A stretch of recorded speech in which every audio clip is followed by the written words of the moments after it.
Yo, what up, y'all? It's your boy Rob coming back at you once again with another live stream. So before we get started, you already know what to do. If you're not subscribed to the channel, make sure you hit the bell icon twice. Smash the like button, share this video out to all of your followers, and let's get it cracking. All right, so shout out to everybody. I hope y'all having a good Friday. If you guys can hear me okay, please give me a thumbs up or a radiation emoji in the chat. If you cannot hear me, give me a thumbs down or an angry face. All right. I'm going to shout out everybody that's in the building early. Shout out to my man Carlton Way. We got Brooklyn Queen. Shout out to you. We got Get Noticed with Nikki. What's good with it, Nikki? Shout out to my man TD Media Group. What's going on with it, bro? We got DSA in the building. Shout out to my man Terrence Jackson. Shout out to Soas Muscle Pain. Make sure y'all throw some like enforcers in the chat for Soas Muscle Pain. Definitely appreciate it. Shout out to Retro Gemini. What's good with it, bro? Shout out to Larrabee Boulevard. What's good with you, bro? Shout out to my man THPP Network. A great live streams y'all been doing, man. Y'all been killing it on the content. Shout out to THPP. TD been killing on the content too. You know what I'm saying? Let me just make sure I throw that out there so I don't get fired. You know what I'm saying? Shout out to DSM Sinister. Shout out to Carla. What's good with it, Carla? We got DSB in the building. We got Val in the building. Shout out to Val. Shout out to my man Unsunken One. It's good to see everyone in the building. All right, good to see y'all. So what we're going to do is we are going to talk about undeniable proof that Drake is aligned with WS criminals. All right, and these WS criminals that we talking about are a quote-unquote 1% motorcycle club called the Hells Angels. All right. Now, we're going to go through a brief summary of what they've been up to first, right? And after we go through that brief summary of what they've been up to, then we're going to go through a history of what they're about, right? And then after we go through the history of what they're about, we are going to show the connection that Drake has with them. All right. So my question is, has anybody heard about the connections that Drake has with them, or any lyrics from his music, or anything involved in any of his videos that trace back to any of these people? That's my question. If you guys have heard about or know any of that stuff, drop it in the comment section. All right. So this is what's going on in Canada. All right. Lethbridge Herald. Who are the Hells Angels? Lethbridge's newest gang. All right.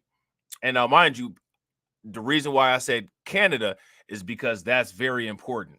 We're going to talk about what's going on in Canada with this particular group. All right. It has recently become common knowledge that the Hells Angels have arrived in Lethbridge, bringing mixed reviews along with them. Some on social media have said they are eager to see the outlaw biker gang on the streets of the city, but others have shared a less positive outlook. Mike Tucker, a spokesperson for Alert, says people need to understand the Hells Angels are not like the Sons of Anarchy TV series. This isn't a TV show. It's real life, said Tucker. It looks a lot different. He says this is the first time the Hells Angels have opened up a charter in Lethbridge, but the organization has deep roots in that area already. All right. So my question for everybody is, where is Lethbridge? Does anybody know where Lethbridge are? And shout out to my man THPP. I didn't even see the super chat. Shout out to my man THPP for the super chat. Make sure y'all show him some love. Throw some flames, some radiation emoji, and some ducks in the chat to my man THPP Network. Also, make sure that y'all go and sub his channel. So if he could put the link to the channel in the chat, that'd be great. And while he's doing that, I'm going to show some love for funding the organization. How do you think that we fund this organization, huh? We're not exactly the marching times. Cash rules everything around me. Queen, get the money. Dollar bill, yo.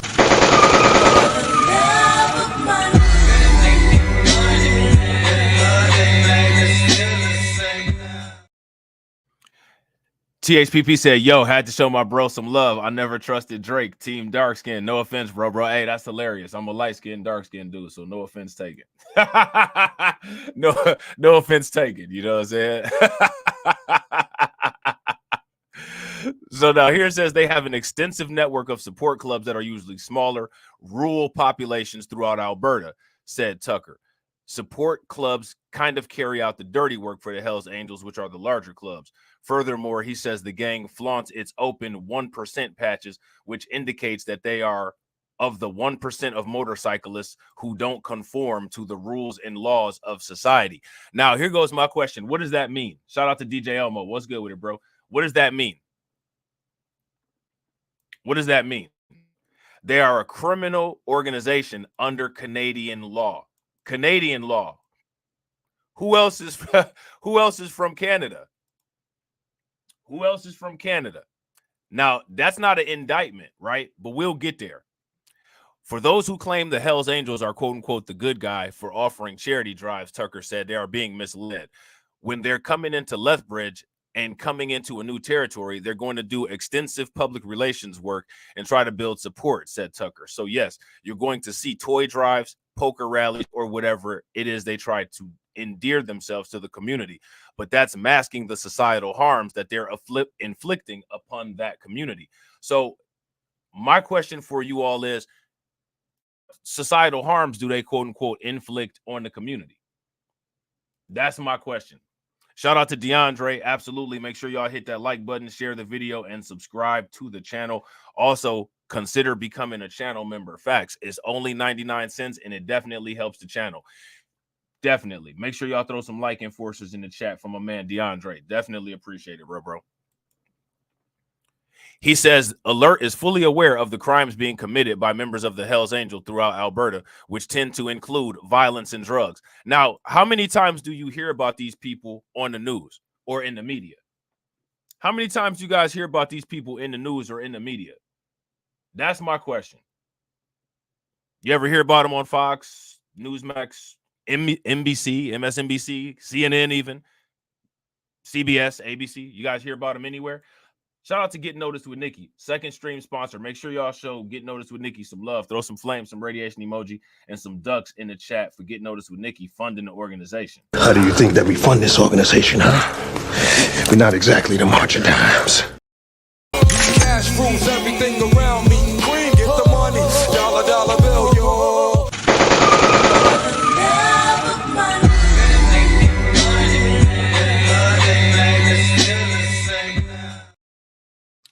Shout out to Nikki. Make sure y'all throw some like enforcers in the chat too for Nikki. She says, let's get them likes up, fam. Hit that notification button. Shout out to my bro. Facts. Shout out to LS. What's good with it, bro? Oh, well, we about to hear something today. We definitely about to hear something today. Shout out to Going for Milk. We definitely about to hear something today. Alert has an extensive history of conducting Hells Angels investigations for a wide range of criminal activities. All right. Now, you know, for the most part, a lot of times you only hear about the Bloods and the Crips. And one thing that's interesting about this kind of stuff is, for some reason, this kind of crime and this kind of activity, it doesn't filter into these genres of music. Why not? Why does it not filter into those genres of music? The country musics, you know, the rock and rolls. Why do you guys think that that is? He also says the charitable events are a front for financing these criminal activities. A lot of this purported charity work that they're doing, and, you know, selling merchandise, that's money going back to their criminal defense fund. Tucker says anyone buying from, wearing, supporting 8-1 merchandise is openly supporting a criminal organization. Now, keep that in mind. They're openly supporting a criminal organization. Support 8-1 merchandise. Where did they get it from, right? Now, let me ask you guys this question. Has anybody ever heard any Drake lyrics where the 8-1 is mentioned?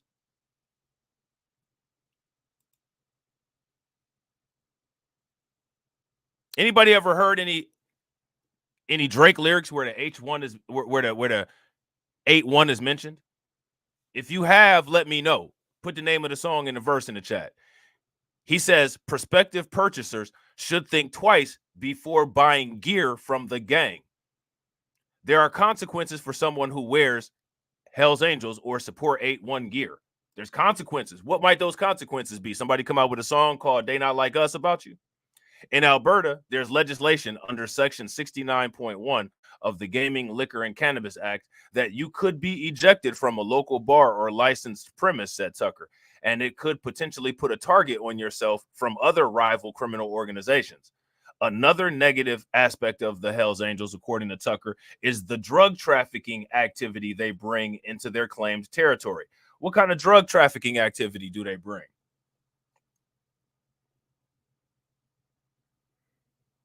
Shout out to Tarek. What's good with it, bro? What kind of drug trafficking activity do they bring?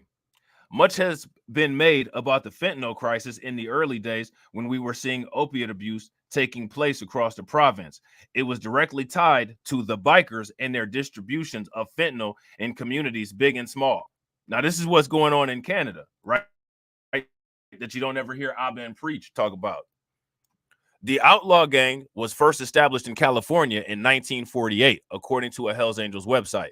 Today, the Hells Angels Motorcycle Club has 475 charters across the world.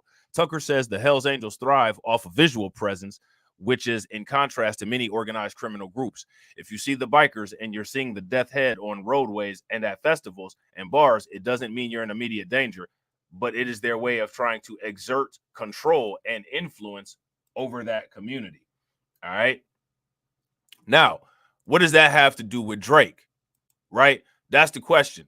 What does that have to do with Drake? Well, it's got a lot to do with Drake. Why does it have a lot to do with Drake? Why does it have a lot to do with Drake?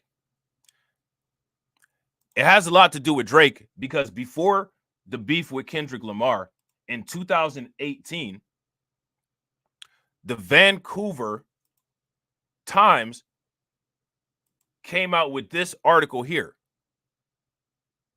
The Vancouver Sun. Okay.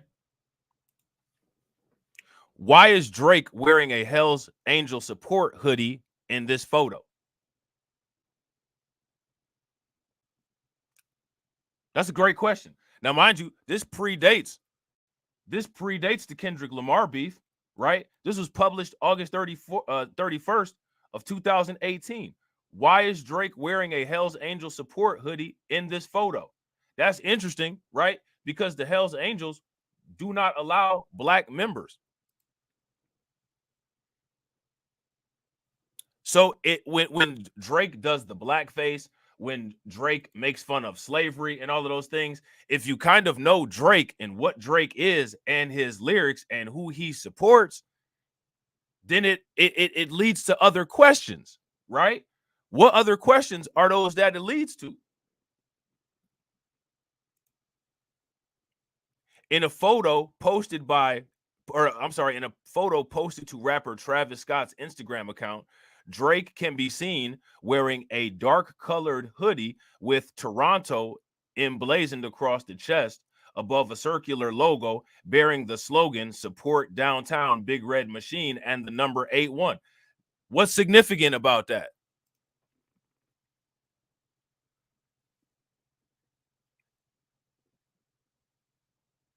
What's significant about that? See, that's the question. There it is right there. There's the photo.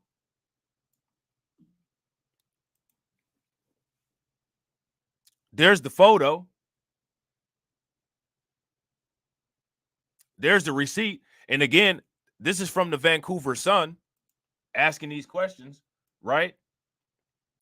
BC's top gang cops say that they're concerned about the message Toronto rapper Drake is sending to his fans by wearing the support gear of a violent motorcycle gang. Not to mention, not just any violent motorcycle gang, a white supremacist 1% violent motorcycle gang. Again, this was in 2018. So where was everybody at reporting about this?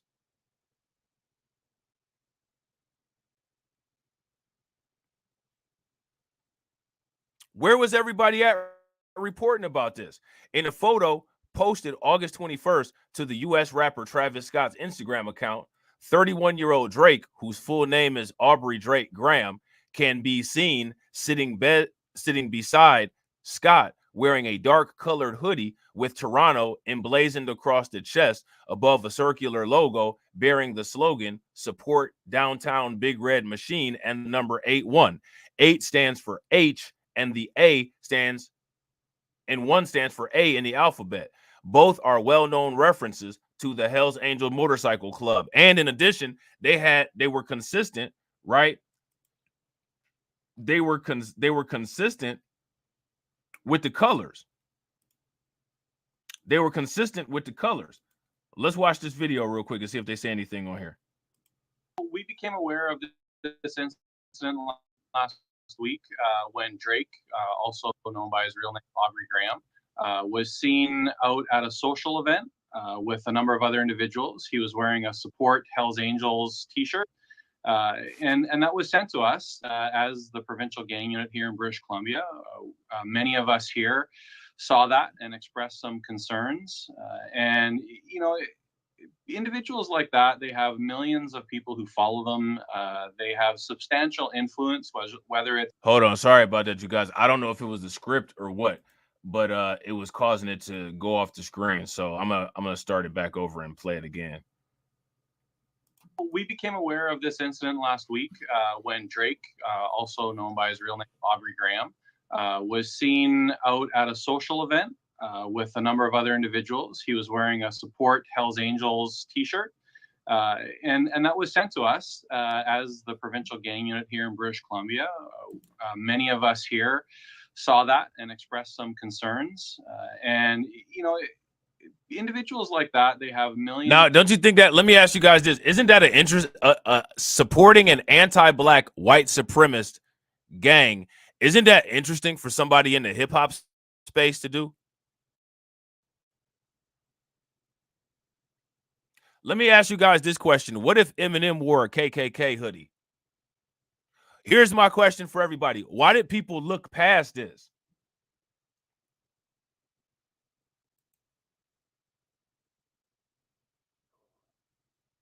How do people that pay attention to Drake or watch Drake or follow Drake not see this?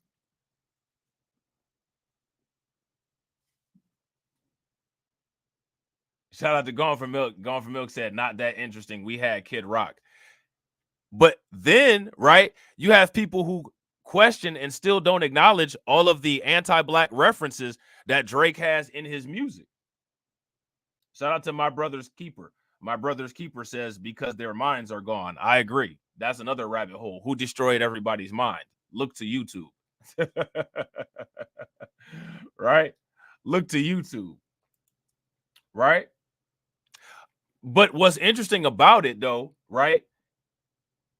You have to ask, there's a strange issue that a lot of people have where they see a proximity to racist or a proximity to racism as somehow cool or validating. If you listen to a lot of people on YouTube, you know, they'll say some weird stuff. Yeah. Shout out to Terrence. Terrence says, if you notice, Drake is always throwing that WP sign too. Yeah. So, I mean, are all of these things just coincidences? Are we victims for simply talking about this? Are we race obsessed, despite the fact that we don't have any bylaws that exclude people and these folks do? Which one is it? You know what I'm saying? Of people who follow them, they have substantial influence, whether it's on social media or the various platforms they have. We like to think that people can be better than that. And so, you know, people like him have influence on young people's decisions.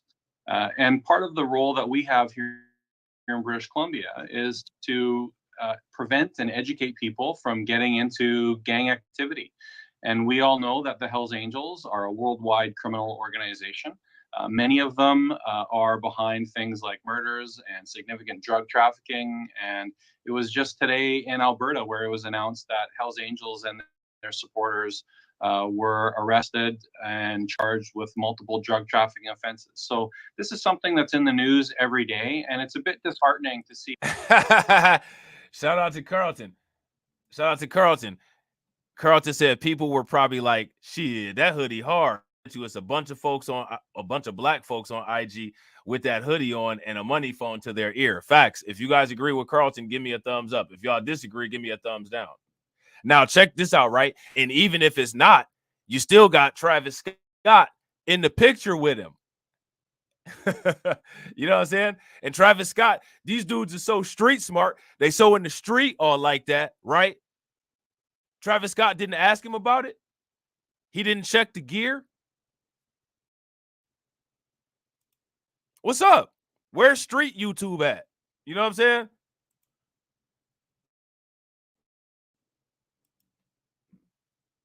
An individual who has been dubbed by many as an ambassador of Canada. Certainly the city of Toronto and the Toronto Raptors wearing a t-shirt that supports a criminal organization. And many people will think that it is just a t-shirt. And that's exactly what the Hells Angels want us to think. Because the funds from the sales of all of their t-shirts and look, now check this out. Who made Drake rich? Street smart, yeah, street smart people. Where y'all at? Where's Street Tube at? Where's the crazy work people at? What goofies made Drake rich? What goofies let Drake be around them?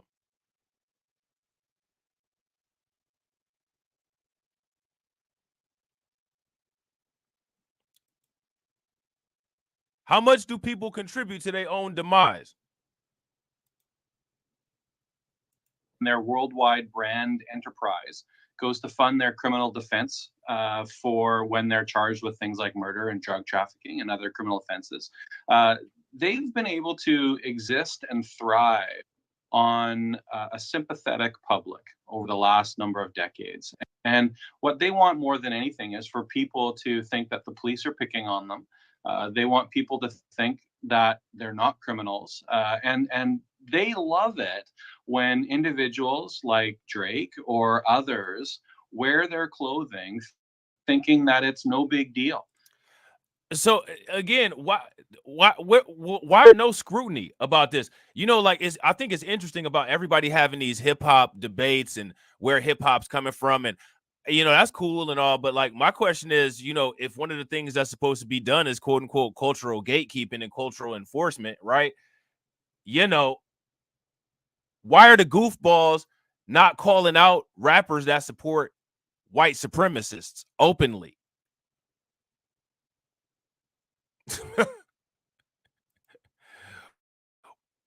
This is how goofy people move. You know what I'm saying? And then when it's brought to light, people don't want to talk about it. People don't want to stand in their own reflection of stupidity. But in aggregate, and when we look at the social let me ask you all this: who made Drake rich? Who plugged Drake in? Who gave Drake all those features? Who did it?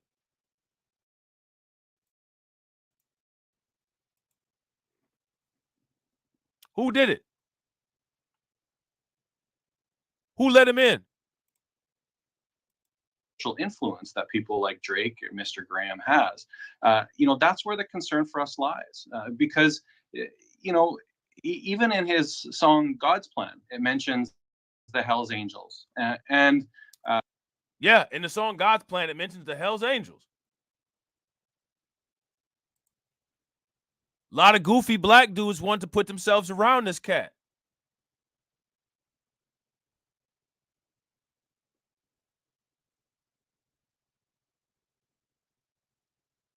Drake can't even be a member of the Hells Angels. We're going to get into that later. So now here goes my question. Who should get more scrutiny? A goofy that's going to do what goofies do, or goofy people that front with their chest out like they running stuff and allow somebody like this to come into the inner circle? That's my question. Shout out to Hurricane IQ for standing on business for 11 months. Definitely appreciate it, bro. Make sure y'all throw some flames, some radiation emoji, and some ducks in the chat for Hurricane IQ for standing on business. I'm standing on business. I'm standing on business. I'm standing on business.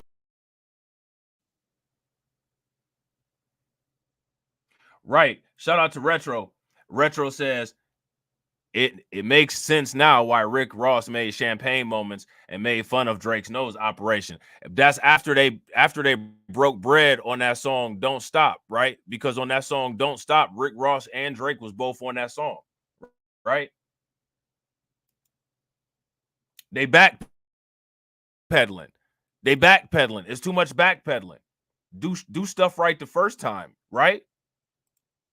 Even in his song God's Plan, it mentions the Hells Angels, and my children have talked about it and asked me what that means. And so why is Drake referencing and paying homage to a WS organization in his song God's Plan? Is that God's plan? The worldwide takeover? Is that God's plan? Western expansion? Is that God's plan? I mean, I'm trying to figure it out. Another thing that I'm trying to figure it out is why these hardcore gun busting criminals, hip hop artists that work for these organizations that have CEOs and executives that's probably related to Drake, letting a dude like this in.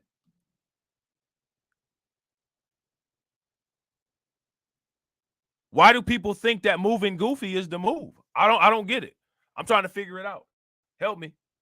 That's where the concern for us lies, because even in his song God's Plan, it mentions the Hells Angels, and my children have talked about it and asked me what that means, and I know many other people are probably have heard the lyrics and wondering what that means, and the Hells Angels want that to happen, and that's how they're going to be able to succeed in our society. There you go. So Drake is contributing to the success of a WS criminal organization. Yeah, I gotta agree. Shout out to THPP. THPP says money. I would say money and cultural alliance. Money and cultural alliance. Would you guys agree? If you guys agree, give me a thumbs up. If you guys disagree, give me a thumbs down. Which, when it comes to money and cultural alliance, those are part of the ethnic value chain, right? Things that it seems like some people just don't seem to either get or don't want to get. Certainly I'd like him to acknowledge that he made a mistake and that he can make better choices. And then if the conversation continued past that, I'd love to be able to work with him, who has, significant influence again, to promote a message of gang prevention, of that our societies don't stand for violence. This is what this is what they do in Canada, man. This is weird. Shout out to Ron Tober. What's good with it, bro? This is weird. And that we want to make our future and, quite frankly, Canada a better place without criminal organizations. It's weird, man. And look who he's in the picture with.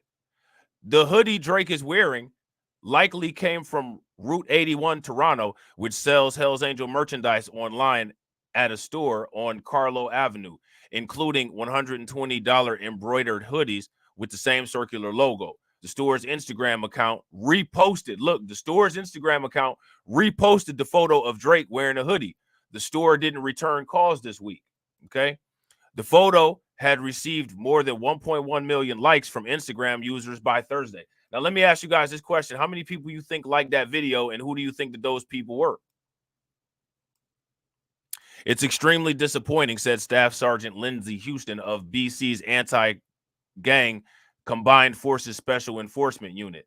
He pointed to Drake's status as a role model for youth and children, holder of a key to the city of Toronto, and global ambassador for the Toronto Raptors basketball team. A Grammy Award-winning musician is celebrated for his charitable work. Houston is questioning why Drake, with his massive fan base and influence, would wear the branding of an international criminal organization whose members have been convicted of drug trafficking and extremely violent offenses, including very high-profile gang wars where children were killed and murders across the globe. And again, mind you, they are anti-Black and racist. They are anti-Black and racist. You know what I'm saying? Shout out to my man Bronze the God. What's good with it, bro?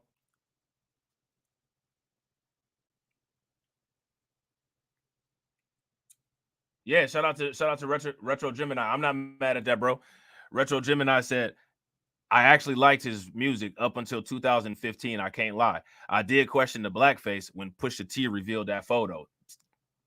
He get it from shout out to Juvenile. He get it from his mama. You know what I'm saying? Shout out to Juvenile. He get it from his mama. Now, I want to ask everybody in the comment section this question because I've been trying to figure this out. When you listen to Drake's music, where is his accent from? What is his accent? What is the Drake accent? What is the Drake accent?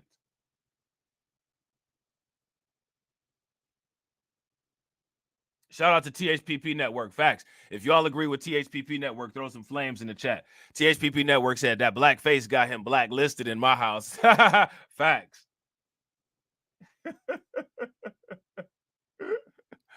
You know what I'm saying?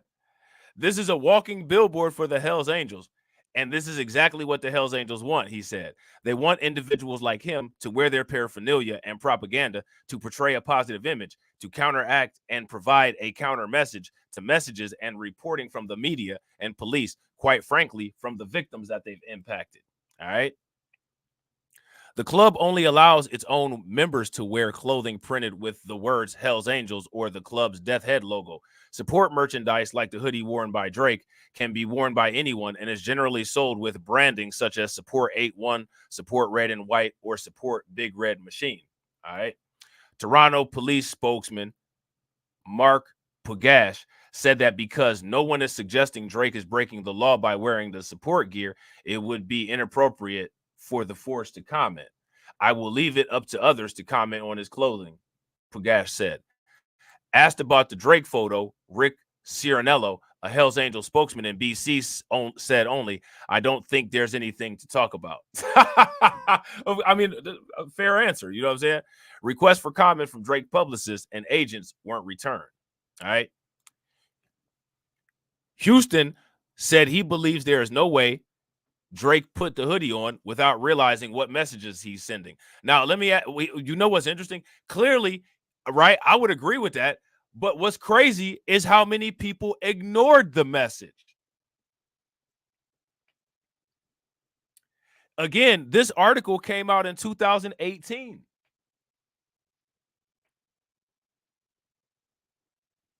Drake is a huge presence in hip hop. So my question for everybody is, if as many eyes are on Drake, right? If as many eyes are on Drake and this was largely ignored, what else are people ignoring purposely to not have to take accountability for being goofy? What else is being purposely ignored? You have to have been living under a rock, especially back east, to not know who the Hells Angels are, he said. Houston said he was also concerned by Drake's use of the number 8-1 in a verse of his song God's Plan, which some people believe is a reference to Kobe Bryant scoring 81 points against the Raptors during a game in 2006, but which others believe is a nod to the gang. 50 dub, I even got it tatted on me, 8-1. They'll bring the crashers in the party, and you know me. And now, who are the crashers? Drake commented on the photo from his own Instagram account, which has 46 million followers, with Wow V, rare 8-1 crashers, suggesting Houston's interpretation of the lyric is accurate. Okay? So now, let me ask you guys this question. Has Drake ever talked about this?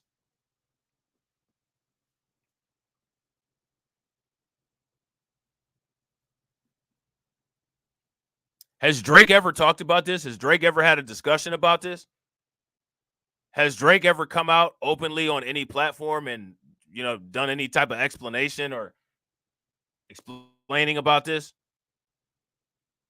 For him to use the term 8-1, everyone knows that stands for HA. I don't think everyone knows it. I don't think that the street smart studio gangster silly, goofy nerds, you know what I'm saying, that listen to hip hop or claim that they listen to hip hop or claim that they're even from the streets, go around saying slang on YouTube like crazy work and never touched work in their life. I don't think that they know what HA is because they're not into the streets all like that.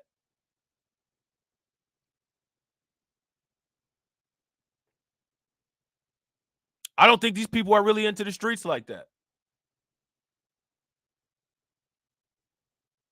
You know what I'm saying? I don't.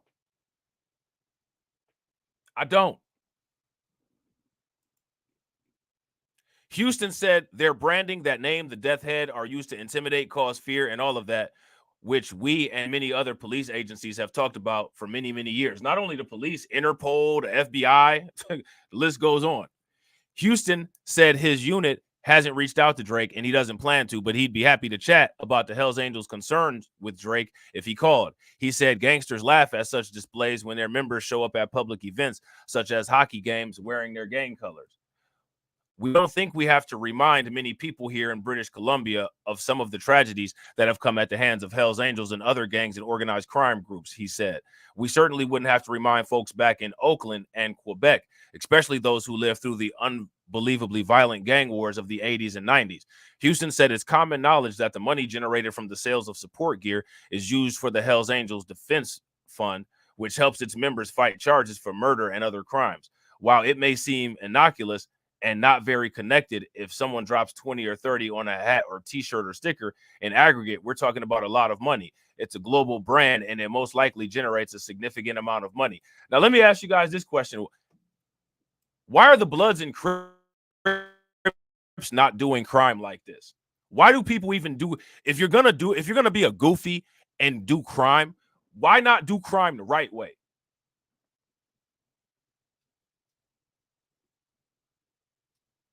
Why not do crime the right way? You see how this is organized? I don't get it. You know what I'm saying? I really don't. So, in case anybody is not familiar with what the Hells Angels, the group that Drake, quote unquote, openly supports, shout out to Abby. What's good with it, Abby? Here's what they do. They've committed crimes against a lot of black people, right? Why? Because they're a white supremacist gang. Everybody keeps such good track of white supremacy, but misses this. You know what I'm saying? So let's look at everybody's favorite subject here: white supremacy. Okay, let's look at everybody's favorite subject.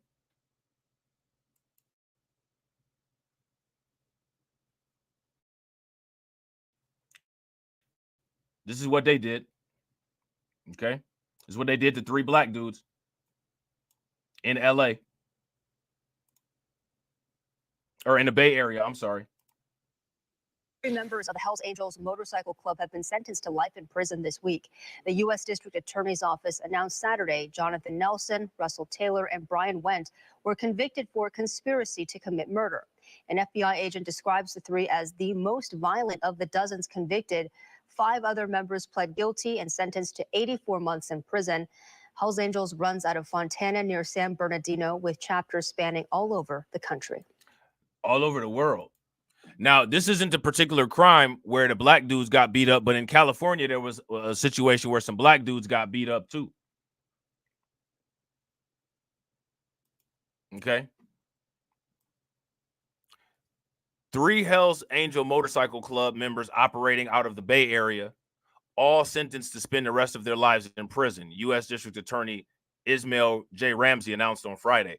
Prosecutors said this subset of Hells Angels members mainly operate out of Sonoma County, but also have bases in Santa Rosa and Fresno. Ramsey described Hells Angels members as following case of brutal brotherhood whose deeds should shock the consciousness of us all. All right.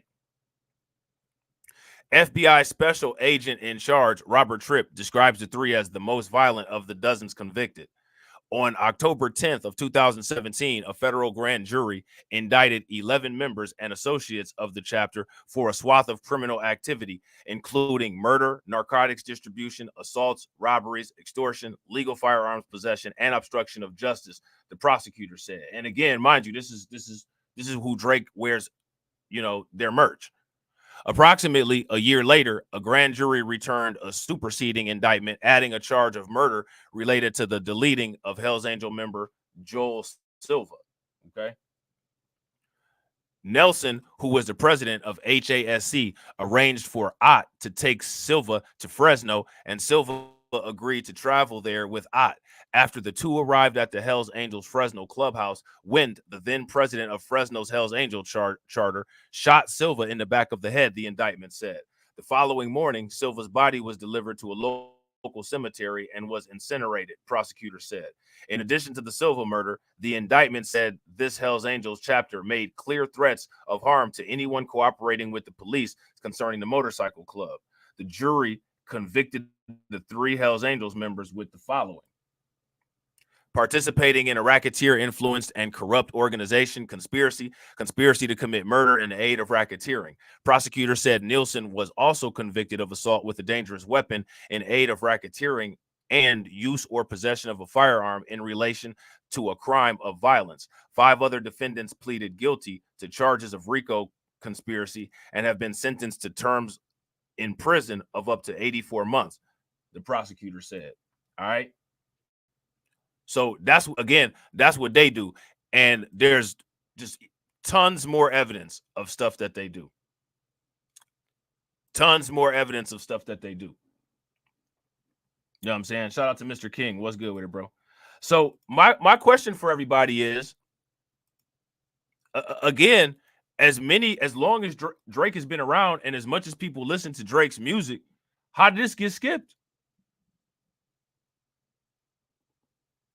And then another question is, right, when you listen to people on YouTube and they talk about Black culture, why do these people always connect Black culture with negative stuff, right?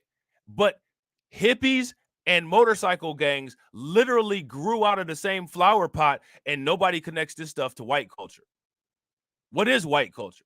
White people are fortunate enough to be able to have, Irish culture, German culture, European culture. Somehow we got a racial culture. How does that work? How do you have a racial culture? Why is it that when it comes to dealing with white people and dealing with a lot of Black people, that all common sense goes out of the window when simply discussing normal situations about Black people? There was a bunch of Hells Angels on the show too, Mr. King. Now, I don't know if Kurt Sutter, who is the creator of the Sons of Anarchy, is a Hells Angel, but there's a guy on there named Mike Vito. He was a Hells Angel. There's a guy on there named Quinn. He was a Hells Angel. And there's a guy on there named Happy. Happy was a Hells Angel as well. All of them 3 dudes that I just said was Hells Angels on the Sons of Anarchy.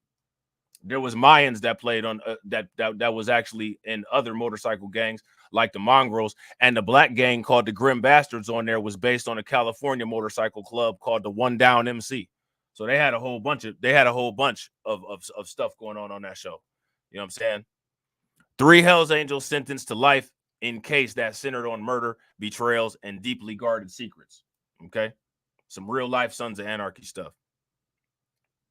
This is the same case that we just talked about in a little bit more detail. But again, mind you, this is what Drake supports and what people who support Drake have been supporting. You know what I'm saying? People on YouTube tell you not to pay attention to this stuff. You know what I'm saying? Not paying attention to this kind of stuff is how you get swept up in the wave. You know what I'm saying? It'll be more people that come out with these kind of backgrounds and different things like that. And then it'll be all the same excuses that we get all the time. We didn't know, we weren't told. You know what I'm saying? You know what I'm saying? 3 prominent members of the Hells Angels Motorcycle Club have been sentenced to life in prison in a case full of murder, mayhem, clandestine cremations, and secret government informants. Santa Rosa residents Jonathan John Nelson, who is 46, and Russell Rusty Ott, who is 70, along with Brian Wendt, who is 45, of Tulare, were all given life sentences for their roles in the murder of Joel Silva, a Hells Angel sergeant at arms who disappeared 10 years ago. So this was 10 years old.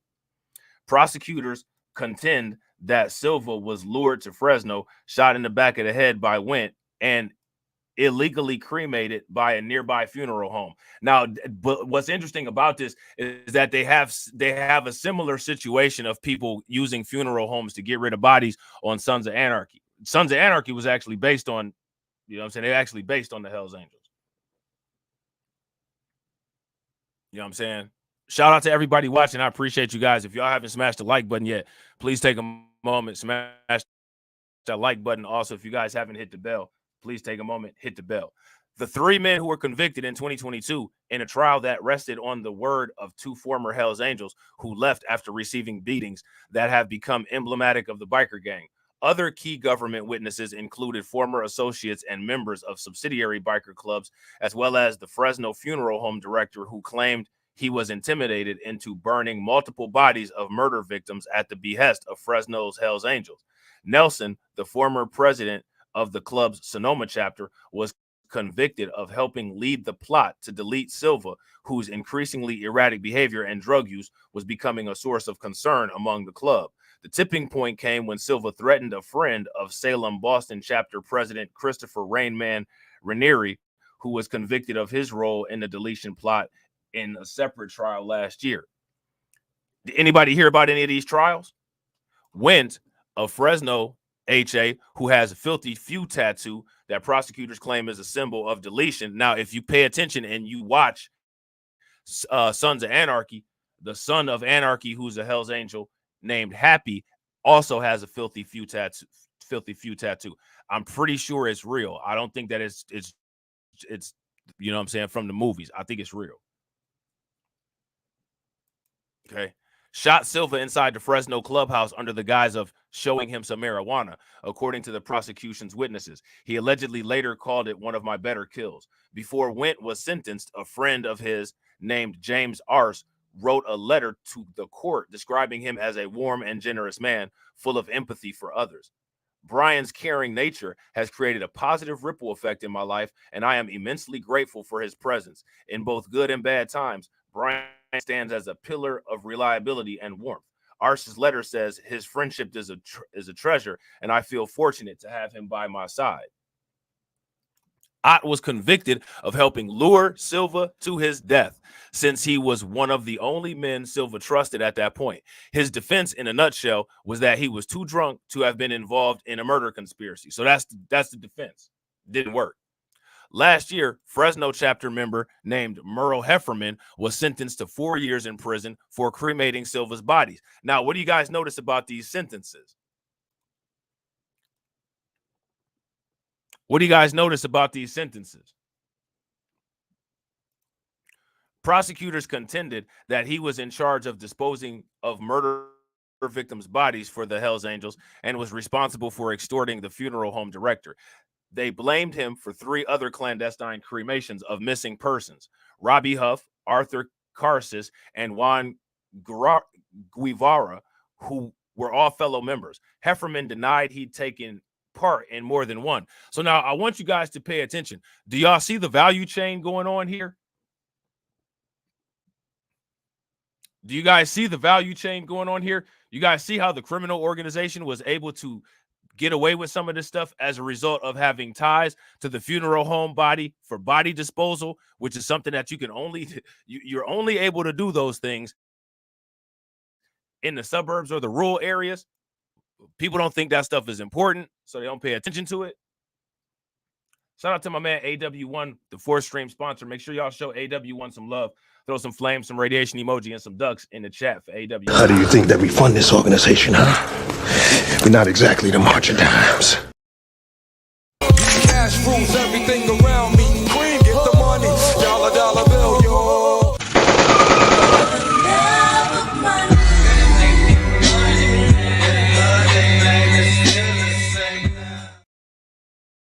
This is this is who Drake supports. You know what I'm saying? This is who Drake supports. Volume is very low. Anybody, if you're having a problem with the volume or you can't hear me, give me a thumbs up. If the volume is fine, then give me a thumbs down. Anybody else having an issue with the volume?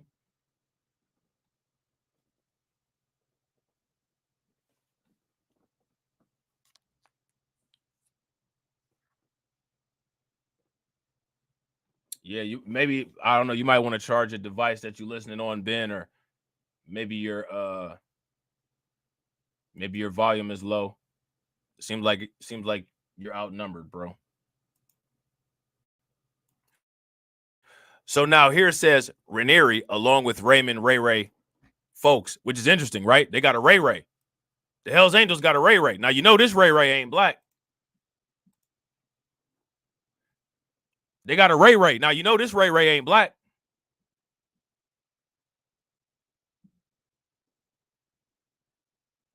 Right?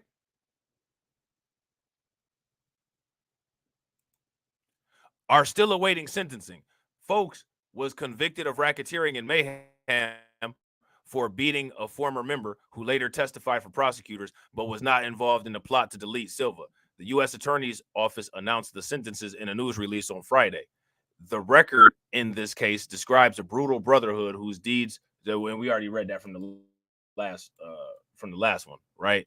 So yeah, so this is what they're doing. All right. So what we're gonna do now is we're gonna take a little look into the history of them. Yeah, shout out to Carlton. They got a Ray Ray too. You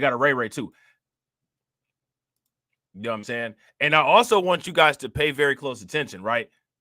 Pay very close attention to how many of us are not interested in the degeneracy that goes on with them folks over there.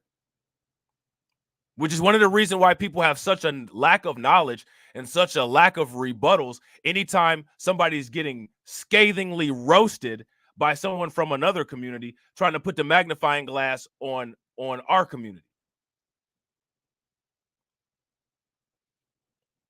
The bar for global awareness around these parts is on the floor. And that's sad. And then you got to ask the question, well, who's telling you not to be globally aware? Tesla and Figaro got on the Breakfast Club and said that black people don't have time to pay attention to global issues. If white supremacy is global, we don't have time to pay attention to global issues? Okay. Whatever. You know what I'm saying? Hells Angels. You know what I'm saying? The Hells Angels Motorcycle Club is an international, something that we don't have time for, motorcycle club whose members typically ride Harley-Davidson motorcycles in the United States and Canada. But people got time for Drake, though. People got time for Drake, though. You know what I'm saying? The Hells Angels are incorporated. See, this is a criminal organization that is actually incorporated, doing business, as you guys can see with the pop-up right there, as the Hells Angels Motorcycle Corporation. So they are actually a business. How does that work? Common nicknames for the club are HA, Red and White, HAMC, and 81, with the membership of over 6,469 charters in 59 countries, with the HAMC is the largest outlaw motorcycle gang in the world. Many police and international intelligence agencies, including the United States Department of Justice, the Criminal Intelligence Service, Canada, Australian Federal Police, and Europol, consider the club an organized crime syndicate. Yet their business exists.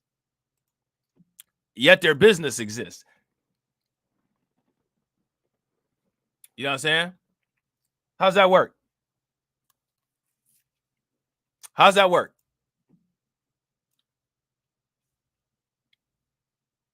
Now, history.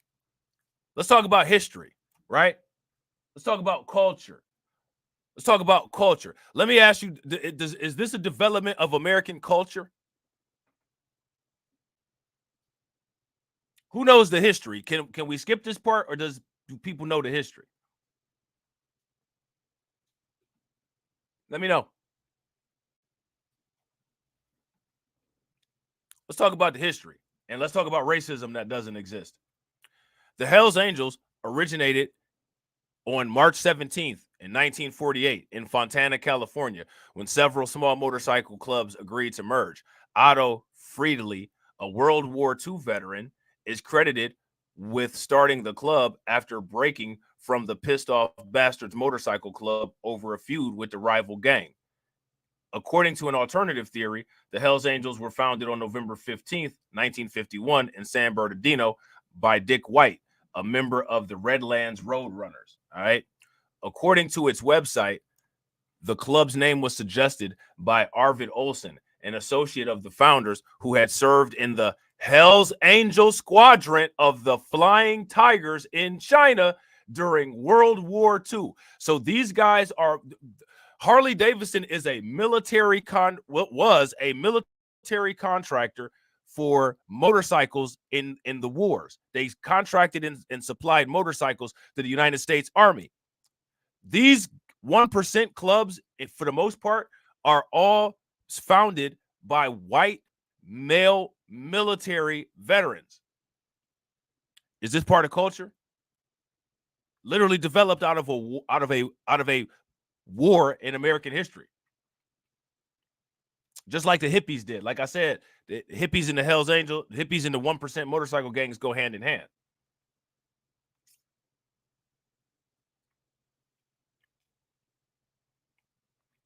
You know what I'm saying?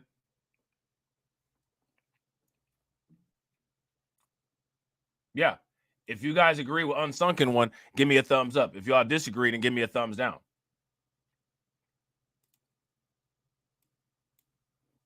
Yeah, I gotta agree. If you guys agree with Hurricane, sounds cultural to me. Give me a thumbs up. If it doesn't, give me a thumbs down. This is very in line with American culture. You know what I'm saying?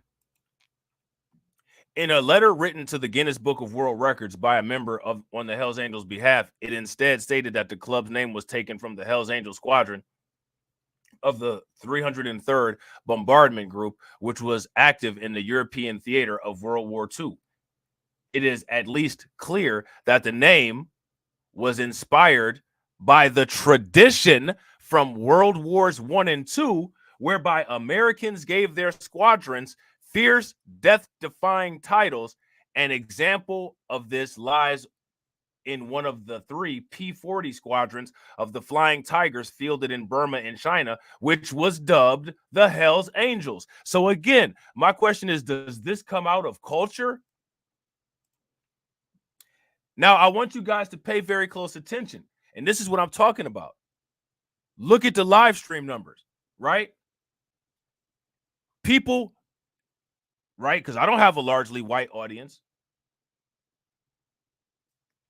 They do not want to know about the history or about the kind of degeneracy that they're able to rebuttal other people with when it comes to the critique of us. They don't want to have it. Or they want a particular person that they're emotionally in love with to be the one fighting the battles and getting the sword sunken into them very slowly.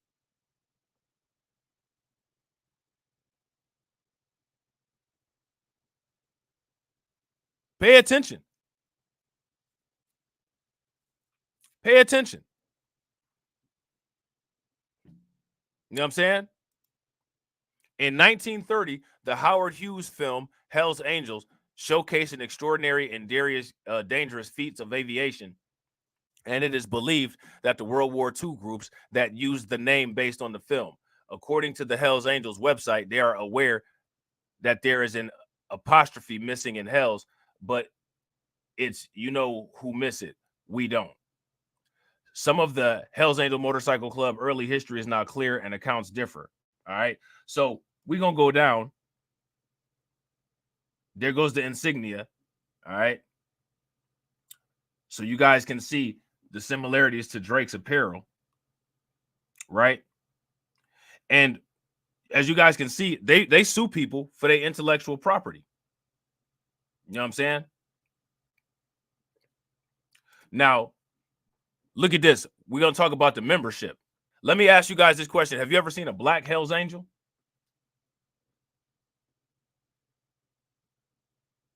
Has anybody ever seen a black Hell's Angel?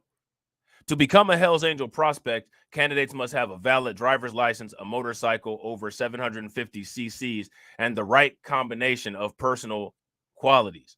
It said the club excludes these kind of people and people who have applied to become police or prison officers. Intravenous drug use is also forbidden among club members. Members in North America are required to ride U.S.-built motorcycles. Again, cultured, built in. Harley Davidson bikes are the most common in the club, although other American brands such as Victory and Indian are also permitted. Value check. I want you guys, do you guys see how these clubs drive money back into the motorcycle industry, the American motorcycle industry? Value chain, built-in value chain in the criminal element. But again, it's not important. It's not important. So stop believing people when you see them acting outraged about certain issues, because they're not outraged. They just want to be cheer-led, and they want to be in an echo chamber. You know what I'm saying? After a lengthy phased process, prospective members first deemed a hang around, indicating that he is invited to some club events or to meet club members known at a known gathering place. If the hang around is interested, he may be asked to become an associate, a status that usually lasts a year or two. Look at how long they vet people. At the end of that stage, he is reclassified as a prospect, participating in some club activities, but not having voting privileges while he is evaluated for suitability as a full member. The last phase and highest membership status is full membership or full patch. The term full patch refers to the complete four-piece insignia, including the death head logo, two rockers, which is the top rocker, which says Hell's Angel, and the bottom rocker, which is where the charter, where they from, and the rectangular MC patch below the wing of the death head. Prospects are allowed to wear only a bottom rocker with the state, province, or territory name, along with the rectangular MC or patch.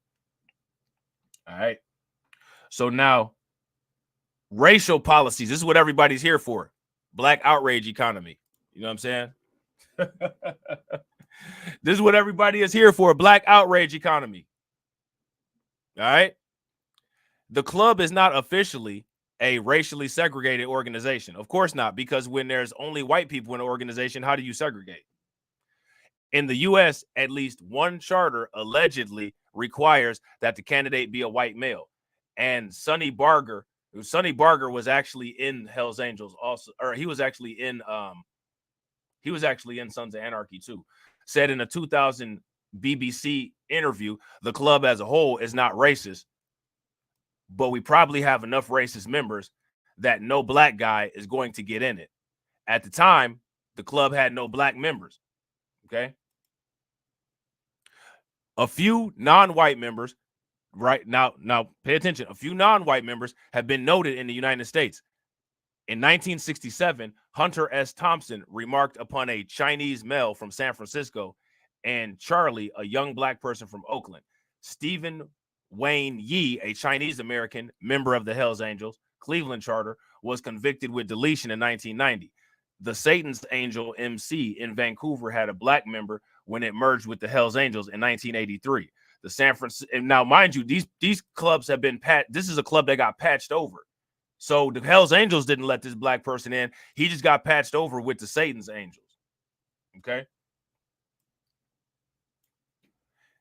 An unsanctioned Hells Angels charter in Windsor, England, was granted official status in 1985, shortly after its only black member, John Michelson, had died in police custody.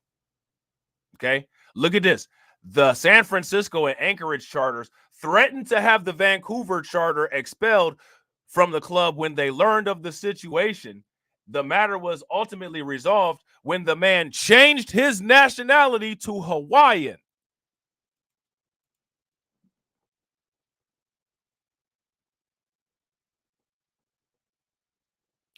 He had to. Now, we're the race obsessed people, right? See, we got the black outrage going on. Numbers back up.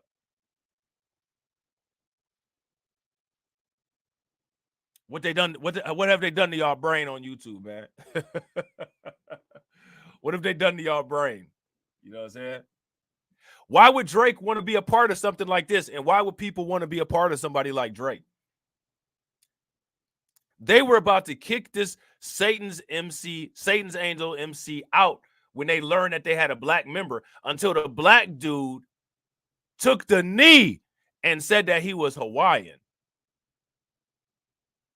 He couldn't be his race, you know what I'm saying, assigned at birth. Yeah, shout out to Gone for Milk. In the name of making inroads. Right. An unsanctioned Hells Angels charter in Windsor, England, was granted official status in 1985. Now, what was the event? Shortly after its only black member, John Mickelson, had died in police custody. Another notable is Gregory Woolley, a high-ranking member of the Rockers MC in Montreal, who is a prodigy and bodyguard of Hell's Angel boss Maurice Boucher, who spent 5 years in a notoriously white supremacist motorcycle gang, the SS. Notoriously white supremacist. And again, this is who Drake surrounds himself with. Shout out to Unsunken One. Unsunken One says he was a biracial, I'm sure. Like Drake. You know what I'm saying? But we just go ignore it all, though.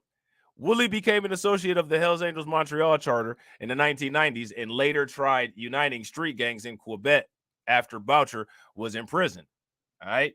In another interview in 2000 with Barger, he said, if you're a motorcycle rider and you're white, you want to join the Hells Angels. If you're black, you want to join the Dragons. Now, I don't know if anybody know who the East Bay Dragons are, but the East Bay Dragons is a black motorcycle gang that the Hells Angels helped to create so that they didn't have to take in black,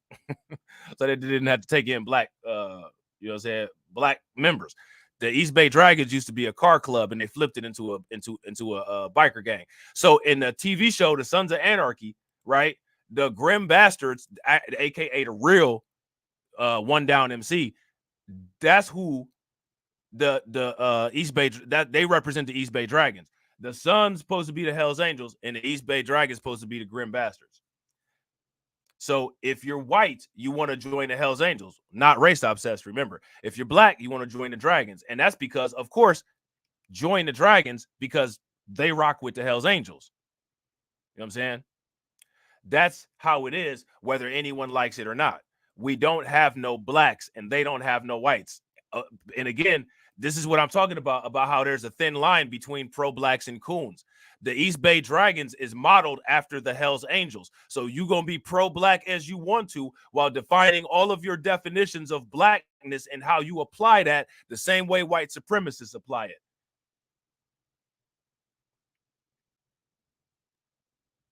So the relationship between the East Bay Dragons and the Hells Angels is another example of how there's a thin line between pro-blacks and coons. You know what I'm saying? When asked whether that would change, Barger replied, anything can change. I can't predict the future. Toby Levinston, who formed the Black Motorcycle Club, the East Bay Dragons, wrote in a book that he and Barger have a long-lasting friendship and that the Hells Angels and Dragons have a mutual friendship and hang out and ride together. Very interesting. Very, very interesting.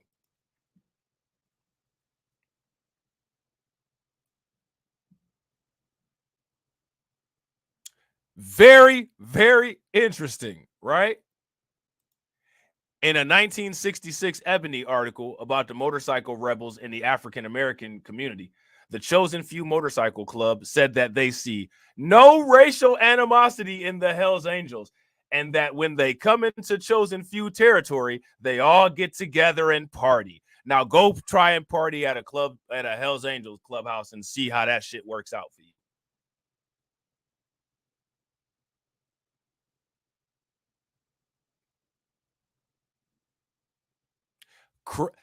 Man, let me stop. A Hells Angel member interviewed for the magazine insisted there was no racial prejudice in any of their clubs. He said, we don't have any Negro members, but maintain that no blacks have sought membership. Of course. At one point in the 1970s, the Hells Angels sought to consolidate the various motorcycle clubs and offered every member of the Chosen Few a Hells Angel patch, an offer that was declined. Now, let me ask you guys this question. How many people think they got the details of that meeting?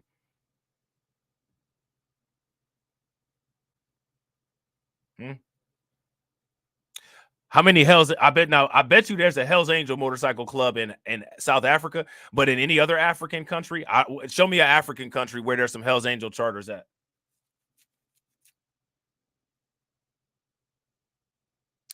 Now, look at all these Hells Angel chapters in Canada. Canada. You know what I'm saying? Look at that. Look at that right there. Canada.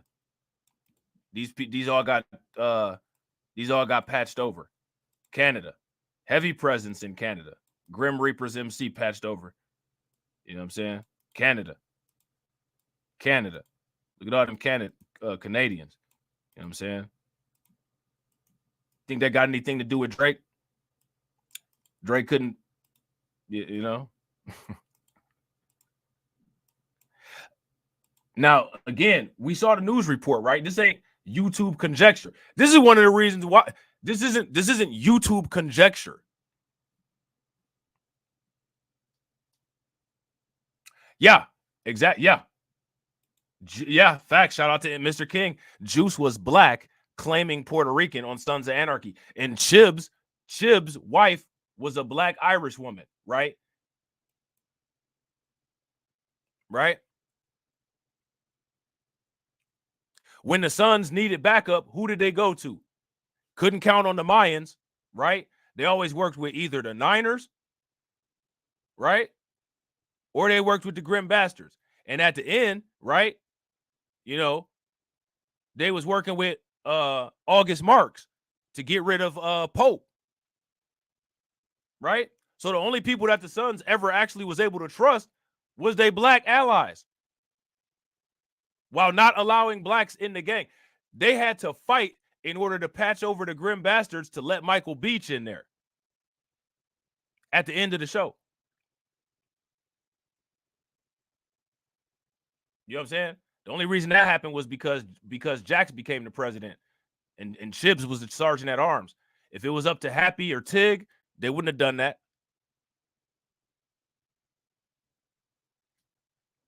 They wouldn't have done that. Chibs and Jax just happened to be the more liberal ones out of them. Jax was the younger one. You know what I'm saying? Shout out to Carlton. Carlton said Kendrick should have paid you, Rob, to do the research for a song. You know what the rappers rap about, what they brag about? They brag about giving money to they Sombrerito lawyers. They rap about deleting black people and paying their Sombrerito lawyers. That's what rappers do. You know what I'm saying? That's what rappers do. You know what I'm saying?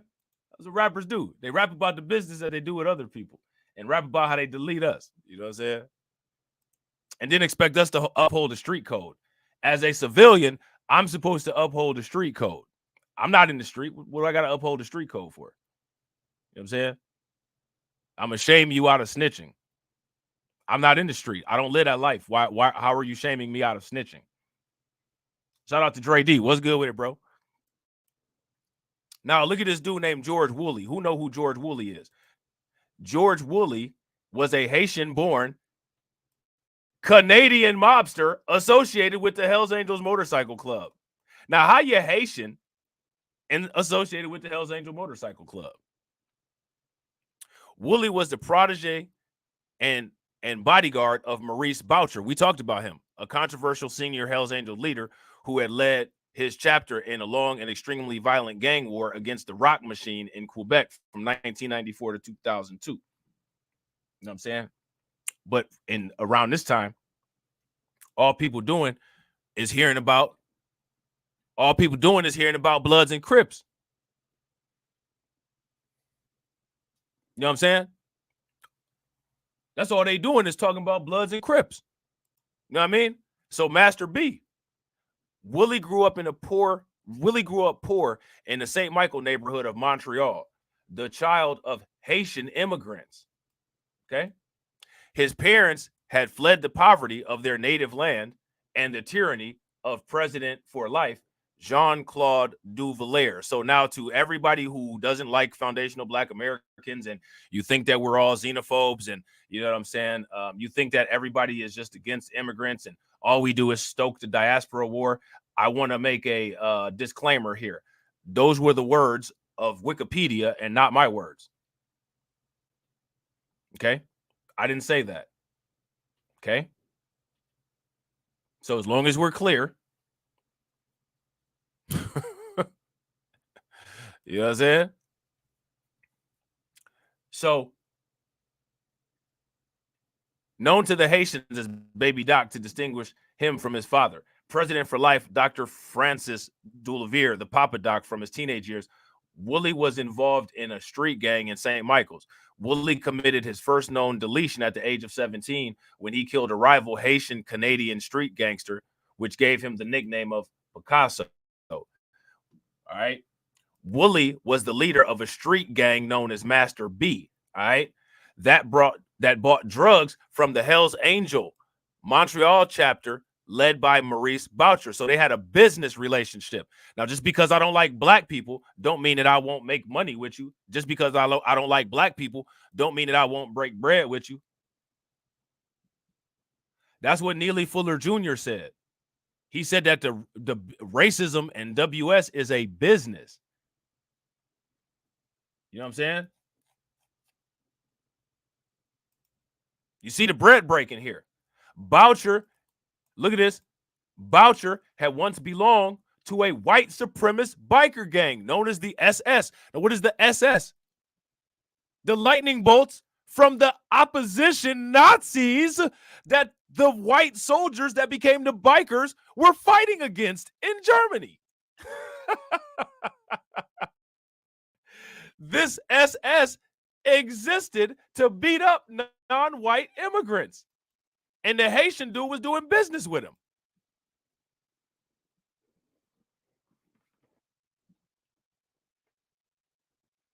You know what I'm saying?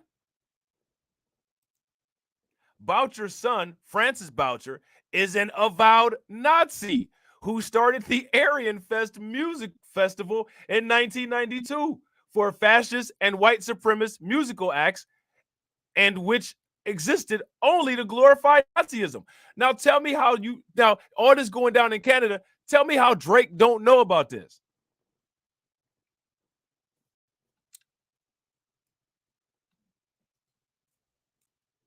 Somebody please tell me how Drake doesn't know about this.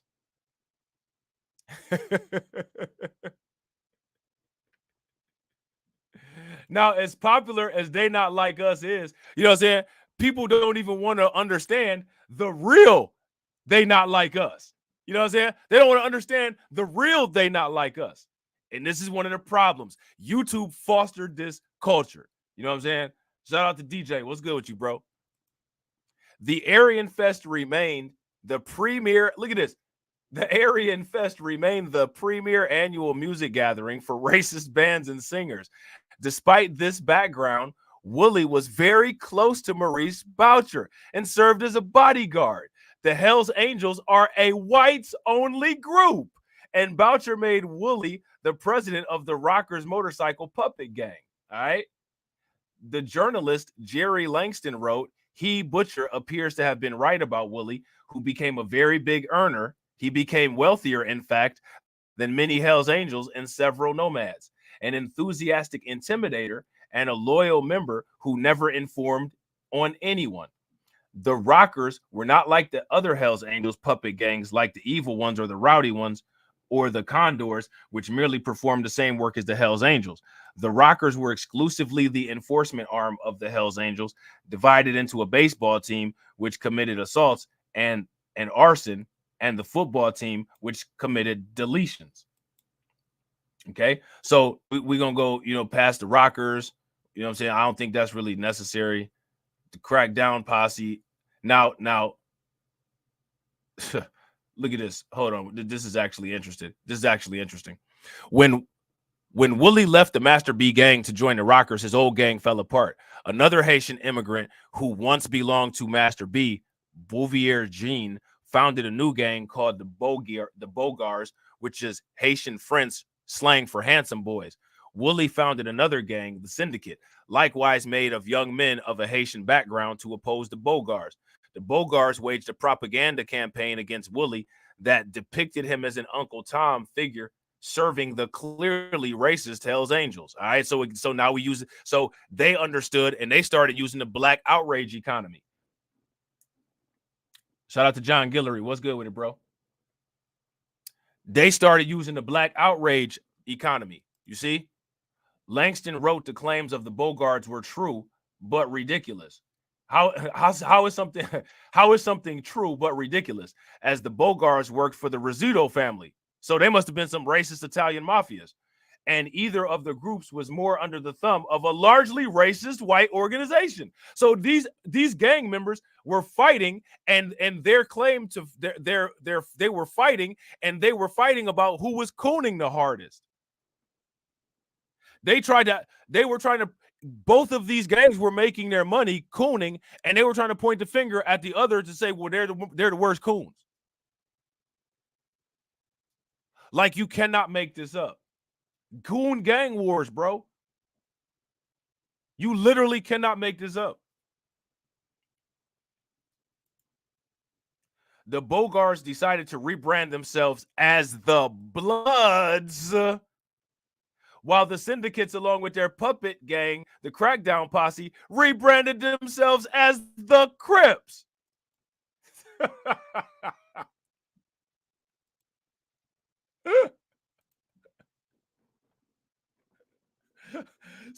So we just go scrap everything and we just go steal some foundational Black American gangs and call ourselves that. This is crazy. Shout out to my man John Guillory for standing on business with the G a month membership. Definitely appreciate it, bro. You keeping the lights on at this bad boy. Make sure y'all show John some love for standing on business. I'm standing on business. I'm standing on business. I'm standing on business. Like, you cannot make this up, man. You cannot make it up. You cannot. I couldn't on my best day make. I'm not even. I'm pretty creative, right? I'm not creative enough to make something like this up. Not creative enough to make something like this up. No, that's not how the Bloods and Crips were formed, Hurricane. They weren't. That's not how they were formed. These people they just decided to just change the name. Shout out to my man Gone for Milk for being a member for 12 months, standing on business. Make sure y'all show Gone for Milk some love. Throw some flames, some radiation emojis, some ducks in the chat. I'm standing on business. I'm standing on business. I'm standing on business. Like, bro, you cannot make this up, man. You cannot make. And again, like I said, for the disclaimer, I don't stoke the flames of the diaspora war, right? I'm literally just reading from Wikipedia. So, you know, don't sit up there and be like, oh, yeah, Rob over there being xenophobic. No, I'm not. Look at this. Look at this. Now check this out, right? Unlike the Hells Angels, neither the Bloods nor the Crips of Los Angeles had copyrighted their symbols. So, again, this is what I'm talking about doing business goofy. You see how the Hells Angels Incorporated, they copyrighted their symbols and all that. The Blood, is anybody surprised? The Bloods or Crips didn't. When these people in Canada decided to just name their gang the Bloods and the Crips, they didn't even have no recourse to get any payment off of it. Doing business goofy. Doing business goofy. And then holding Twitter spaces, complaining about people stealing stuff. Stop creating environments that make things easy to steal. Stop leaving the front door open, talking about somebody stole your TV. Stop doing that. And then having 12-hour-long Twitter spaces about these people stole from us. Put a damn lock on the door then. Like, I don't get it. I don't understand. I'm not gonna sit here and gaslight. Like, this is dumb. You know what I'm saying? This is dumb.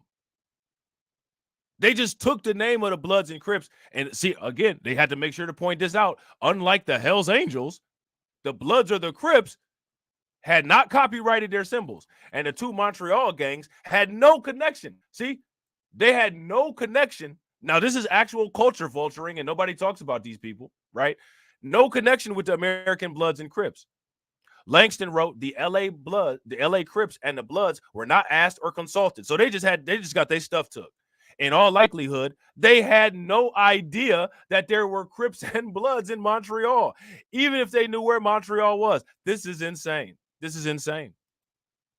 Look at this is insane. This is insane. Why is it the same story every single time, y'all? We got to start asking that question, man. Why is it the same story every single time, man? Why is it the same story?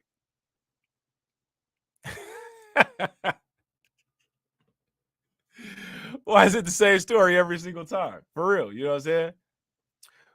Willie, who often had worn red and white clothing, red and white were the colors of the Hells Angels, was now forbidden to wear red because red is the color of the Bloods, and had to wear a blue baseball cap. Look at this, man.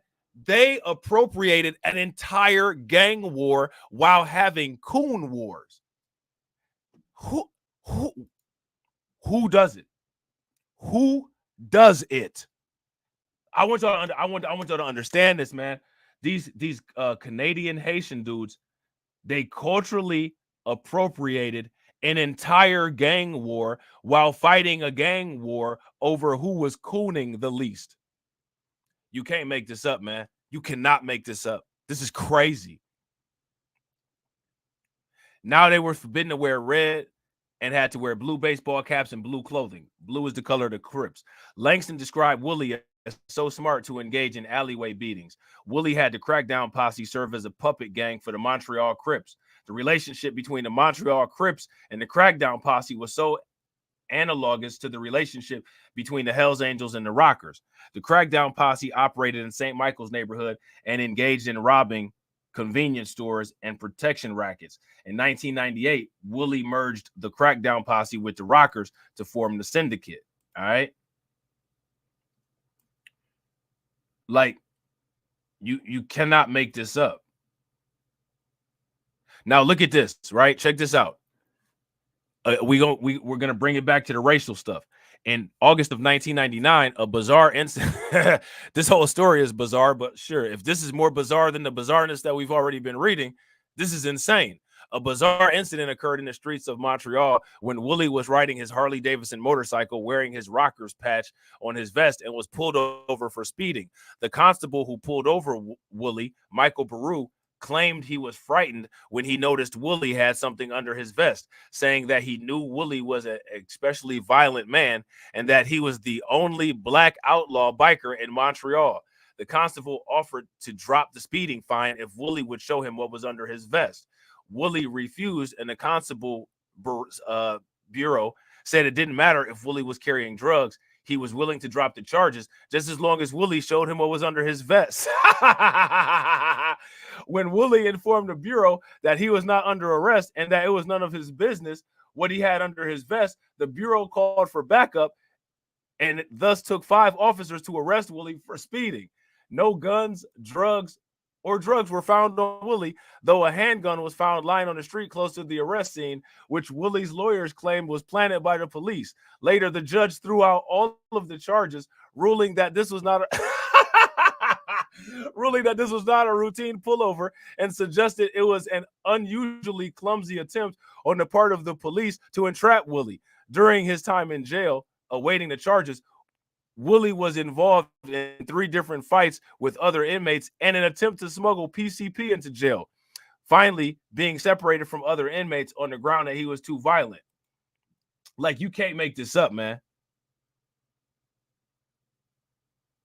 You literally cannot make this up. You know what I'm saying?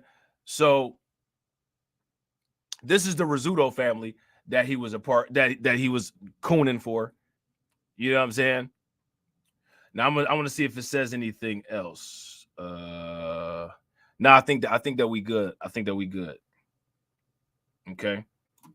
So yeah, so there's that, right? Now we could probably shout out to my man Moxie Approved. Like, bro, you cannot make this up.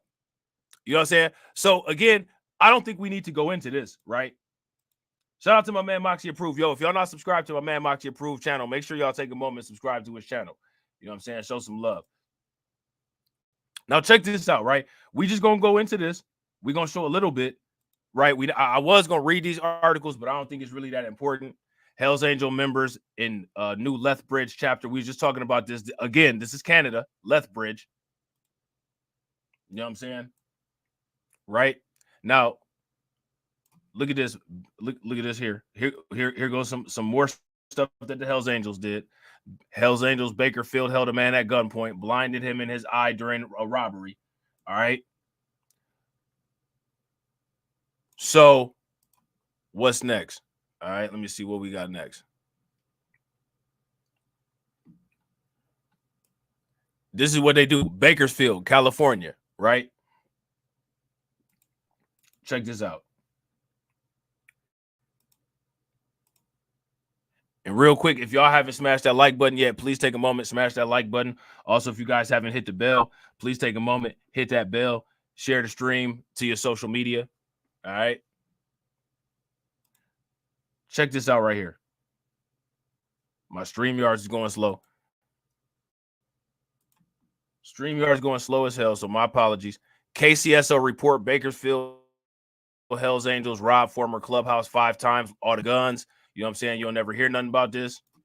You know what I'm saying? We're going to run through that. Now, you know, all these people like to sit up here and say that, you know, certain people don't ever do nothing because they don't. Criminal division, right? U.S. Department of Justice. Outlaw motorcycle gangs. As you guys can see, outlaw motorcycle gangs are organizations whose members use their motorcycle clubs as conduits for criminal enterprises. Outlaw motorcycle gangs are highly structured criminal organizations whose members engage in criminal activities such as violent crimes, weapons trafficking, and drug trafficking. There are more than 300 active outlaw motorcycle gangs within the United States, ranging in size from single chapters with 5 or 6 members to hundreds of chapters with thousands of members worldwide. The Hells Angels, Mongols, Banditos, Outlaws, and Sons of Silence pose a serious national domestic threat and conduct the majority of criminal activity linked to outlaw motorcycle gangs, especially relating to drug trafficking and more specifically to cross-border drug smuggling. Because of their transnational scope, these outlaw motorcycle gangs are able to coordinate drug smuggling operations in partnership with major international drug trafficking organizations. All right. So now, right now, we finna tie it all together. Now we finna tie it all together. All right.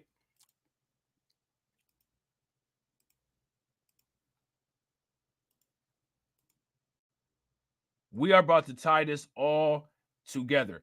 And my question for people that are watching this is how many people were aware of this? So we talked about the history of the Hells Angels in Canada and the connection to Drake. This is the icing on the cake and the nail in the coffin. Outlawed clubs have always been intertwined for decades. Rapper Young Thug will appear in court this morning. The rapper, whose real name is Jeffrey Williams Jr., was arrested Monday on a 56-count racketeering indictment. That indictment alleges his YSL record label is a criminal street gang that has committed murder, assault, and threats of violence. And it started as early as the late 1960s, when the Rolling Stones partnered with So I want to know who these black people are with the 1% patch on, because this is, I ain't never seen this before, not aware, no, I never seen that before in my life. So I'm curious who these people are in this video. Is there anybody in the chat that knows who these black people are with the 1% diamond on they cuts? We in the street, right? We on YouTube. We say crazy work and all that. So I know everybody know what a cut is. Is it anybody on that know who these black people are with 1% diamond on they cut? And threats of violence. And it started as early as the late 1960s, when the Rolling Stones partnered with the Hells Angels for security. The Hells Angels partnered with Rolling Stones. The Hells Angels partnered with the Rolling Stones for security. All right. So again, this is indicative and reflective of culture, right? How many people would agree that this is indicative and reflective of culture? If you guys would agree, we've showed the World War II military, United States manufacturing connections to this. If you guys would agree that this is indicative of culture, give me a thumbs up. If you guys would not agree that this is indicative to culture and you think that it's something else, then give me a thumbs down. Yeah. Shout out to Gone for Milk. Gone for Milk says it's a bunch of fanned out people claiming street culture. They don't know what that means. Facts. And then, you know, if you ask them, right, they're like, oh, that's white boy stuff because it's a biker club, but it's a whole black bike culture. But okay, sure. You know what I'm saying? Who knows what anybody who knows what a cut is, let me know in the chat when we talking about bikers. Since then, the worlds of music and biker clubs have crossed paths more times than you might. I've never heard of these people. The Thunder Guards Motorcycle Club and their 1%. I've never heard of them. Not saying that they don't exist. No disrespect. I just don't know who they are. I never seen them. And I ain't never seen no 1% club allow black people. So I don't know who these people here are. Has anybody heard of this club?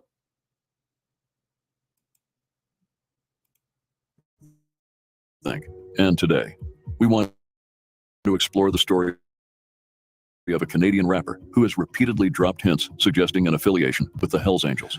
So let me ask you guys this. I think that we could say it's beyond. I think that we could say that it's beyond dropping hints. I think that we could say that Drake is blatantly showing his affiliation, or at least at the very least showing his support for the Hells Angels. Would you guys agree? If you guys agree, give me a thumbs up. If y'all disagree, give me a thumbs down. Shout out to Moxie. Moxie said, dude been lightweight running with racists for a minute, unknowingly. Facts. And being racist as well. I wouldn't be surprised if Drake got some family or some friends or some people that he cool with in the circle. You know what I'm saying? That are part of this organization. You know what I'm saying?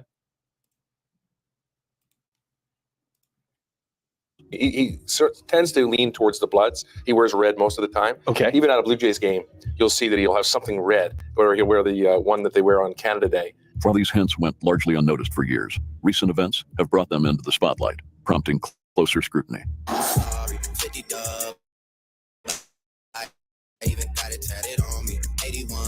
D-Dub, I even got it tatted on me. 81. What do that mean? That ain't got nothing to do with the Raptors. Shout out to Unsunken One. Throw some flames in the chat for Unsunken One. Biker vest. Cut. Yeah. Top rocker, bottom rocker. Insignia. That's how I go. You know what I'm saying? Everybody think that the Bloods and the Crips the only type of gang. That's the only street life. These YouTube cats in their small world that talk about crazy work but don't know what dog food is. They think it's kibbles and bits.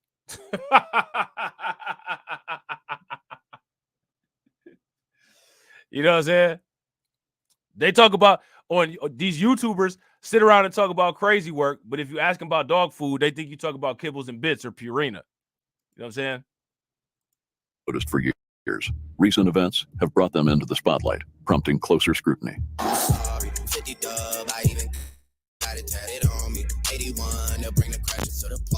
81, I bring the crashers to the party. What's he talking about? Shout out to Moxie Approved. Moxie Approved said, man, you could have made this into a documentary. Bro, bro, look, make the document. Moxie is a documentary making genius. Make the documentary on this, Moxie, and just shout your boy out. That's all I ask. Even though you shout me out all the time, bro, make the documentary, just shout your boy out. You know what I'm saying? Just shout your boy out. That's all I'm asking. You know what I'm saying? And you know me.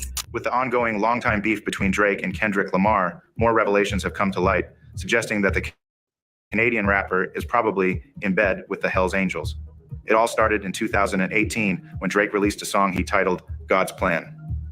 He used the number 81 in a verse in the song. 50 dub, I even got it tatted on me. 81. Now, mind you, this is after this right here. This is after the 2018 article from the Vancouver Sun came out where they questioned why Drake was in that picture with Travis Scott with the Support Hells Angels hoodie on. Right? This is after that. So this is the second time where he's openly saying this. And they'll bring the crashers to the party.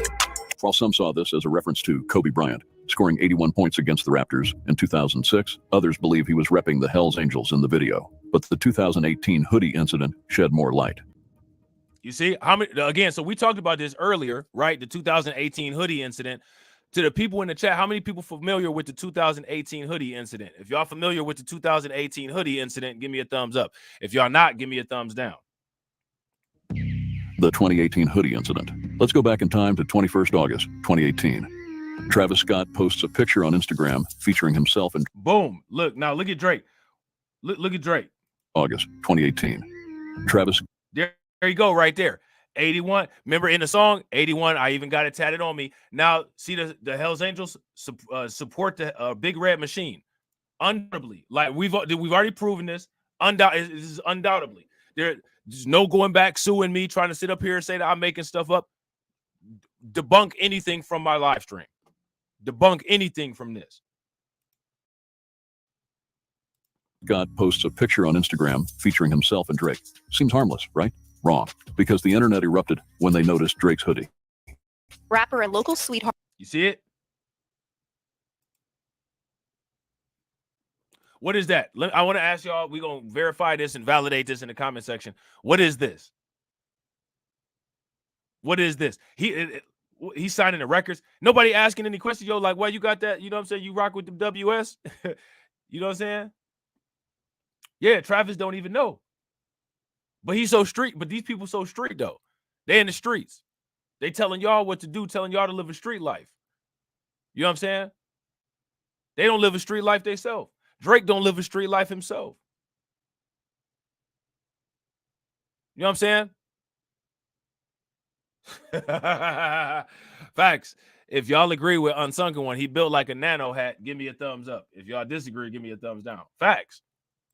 Move like one, too. Rapper and local sweetheart Drake is getting called out for a controversial wardrobe choice. This wasn't just any hoodie. It was essentially a billboard for the Hells Angels, and it raised eyebrows and questions. Was Drake a secret member of the Hells Angels, or was he just showing support? The dark-colored hoodie had the slogan, "Support Downtown Big Red Machine." All right. What does that mean? This is my question for y'all in the comment section. This phrase that they got up here on the screen, what does this mean? What do this mean? And the number 81. And if you are familiar with the gang world, you'll know that both the slogan and the number 81 refer to the Hells Angels Motorcycle Club.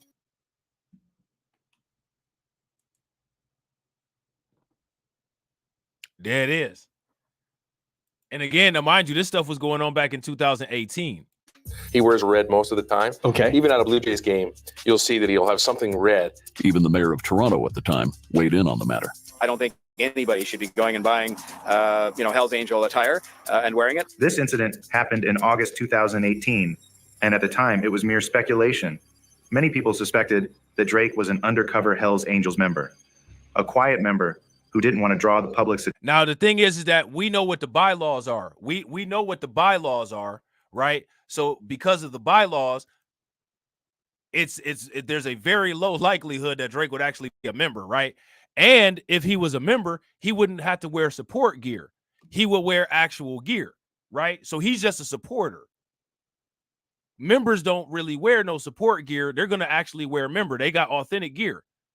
They got cuts, patches, top, bottom rocker. You know what I'm saying? Full cut, right? They're not going to wear no support gear. They're not going to wear no hang around gear. They're not going to wear no prospect gear, right?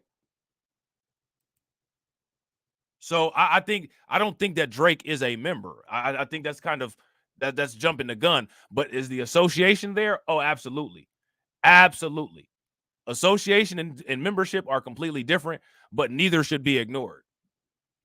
Yeah, shout out to Mr. Key. He claimed Hawaiian. Yeah, Drake, the new Hawaiian soapy fame, right? Attention. Oh, yo, speaking of claiming Hawaiian, right? Depending on if I get time or not, we're going to do another stream right after this that I think that everybody should watch. So if you're watching this stream, stay tuned and you're going to see a thumbnail that says all white everything. I'm not even going to tell y'all what that's about, but y'all really going to want to watch that stream, though. Y'all really going to want to watch that stream. Authorities warned that Drake was an influential person and that wearing hoodie was a way of giving publicity to the Hells and Drake and Kendrick Lamar beef. Fast forward to July 2019. An Instagram user called out Drake for trying to appear tough by associating with the Hells Angels. Drake's savage reply to the comment seemed to suggest that there was some truth to the accusation. A celebrity like Drake obviously receives hundreds or even thousands of comments daily, but reacting to this particular comment out of the hundreds should mean something. That Drake was triggered by this comment could be an indicator that the Instagram user's claims had a bit of truth. And so, but he knew what he was doing. He was wearing this Hells Angels thing. I think he was looking for street cred. Hells Angels aren't at fault for it. I don't know how they really feel about this guy doing it, but I don't think they're involved with him. I don't think he's a member. I think he just wants to look like he's a tough guy. Joe, I think you're really onto something profound here. Like, here go my question. How tough do you look as a black dude running around wearing white supremacist paraphernalia? Like what I'm trying to figure out, like, what kind of flex is that? What kind of flex? Like, who are you looking tough to and for? I mean, like, we all know that, the Hells Angels is a gang. We all know that they about that life. We get that. Ain't nobody denying that. You know what I'm saying? They've definitely got a thumbprint and fingerprint in the street that of note, and you know what I'm saying? Like, they had a ranking among the motorcycle community, right? But as a black dude, though, I don't know what that's supposed to make you look like supporting something that you would never be able to be a part of. You know what I mean? Like, I don't get that. But then things took a darker turn when Drake's beef with Kendrick Lamar escalated.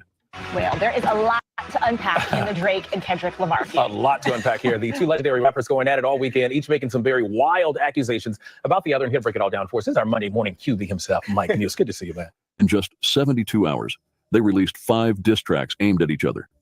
These tracks weren't just about music. They contained deep personal jabs and revelations. A longstanding feud between rap artist Drake and Kendrick Lamar is once again heating up after the release of diss tracks to back, and we really mean back to back to back to back. In a flurry of activity, the two artists have now put out 8 songs in the past month. But where and when did it start, and what's behind it? Since these beef tracks were released in the heat of the moment, they contained some deep messages. On the 5th of May, 2024, Drake released a diss track, which he titled The Heart Part 6, responding to one of Lamar's claims. In the track, he used the lines, "My Montreal connects stand up, not on." Now, let me ask y'all this. When he said, "My Montreal connects stand up, not fall down," what do that mean? And we just talked about what goes on in Montreal, right? We talked about it. So now when we've gone through the full context and Drake references to his quote unquote Montreal connects, who is he talking about?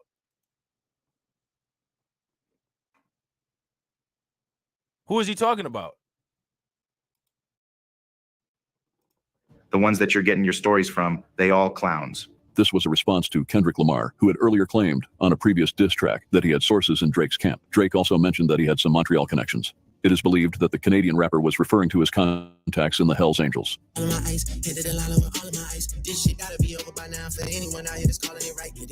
But a day before making references to his Montreal connects, Drake released a video and a figure who appeared at the end of the video and got everybody talking. At the end of the video of the diss track titled Family Matters, Drake could be seen talking to a man. According to some fans, the man in the video is one of the leaders of the Hells Angels. Family Matters is the song that he happened to put this particular conversation in the video. Coincidence? If you guys think that that's a coincidence, give me a thumbs up. If y'all don't think that that's a coincidence, then let me know what you think that it is. And this is what I'm saying. You got to run down, you know what I'm saying, his mom's side of the family. You talking about Family Matters, right? And you got this individual that's in your video. Is these individuals related to your mom? Family Matters, right?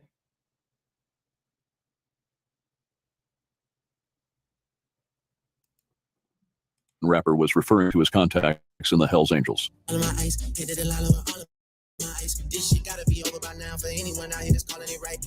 But a day before making references to his Montreal connects, Drake released a video and a figure who appeared at the end of the video and got everybody talking.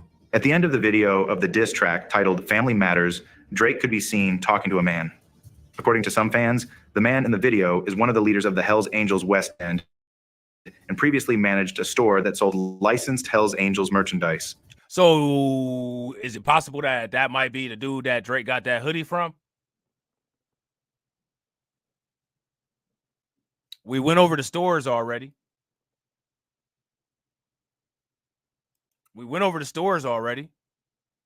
This is what Drake takes money that he gets from the hip hop community and hip hop fans and spends his money on.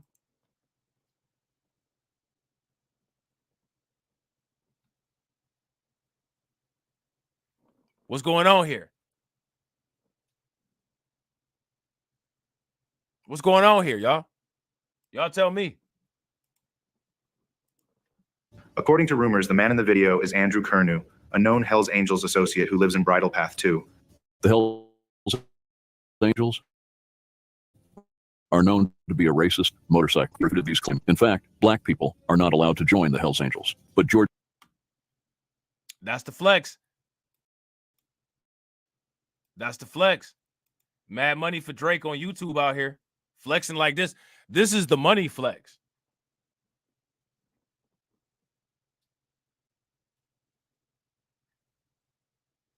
This is the money flex.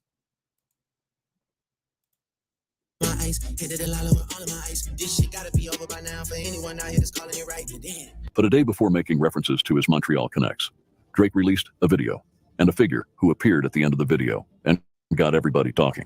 At the end of the video of the diss track titled Family Matters, Drake could be seen talking to a man. According to some fans, the man in the video is one of the Hells Angels and previously managed a store that sold licensed Hells Angels merchandise. According to rumors, the man in the video is Andrew Kernu, a known Hells Angels associate who lives in Bridle Path 2. The Hells Angels are known to be a racist motorcycle club, even though they have refuted these claims from time to time. In fact, black people are not allowed to join the Hells Angels. Hey, let me ask y'all this question. Don't Drake remind you of, I like my white supremacists up front? I like my white supremacists up front so much, I'm going to buy their merch and put them in my videos.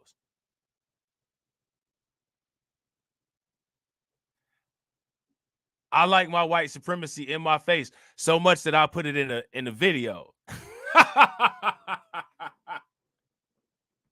Don't that remind you of that? YouTube talking point? If that reminds you of that YouTube talking point, give me a thumbs up. If it don't remind you of that YouTube talking point, then remind me what do that mean? That to me sounds like I like the master cracking the whip more than I like that dude over there that's not affecting me. That's what that sounds like to me. So Drake is actually doing that. Drake is actually living that. Drake got his white supremacists up front.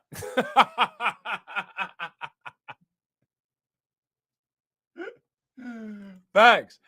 Shout out to Gone for Milk. Goofy. You know what I'm saying? Goofy. But George Christie would have you believe otherwise.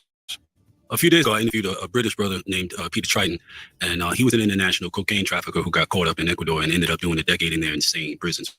Right. This makes sense. Why they would support Drake over other black. For example, in the ongoing beef. This is why they would support Drake over other black rappers.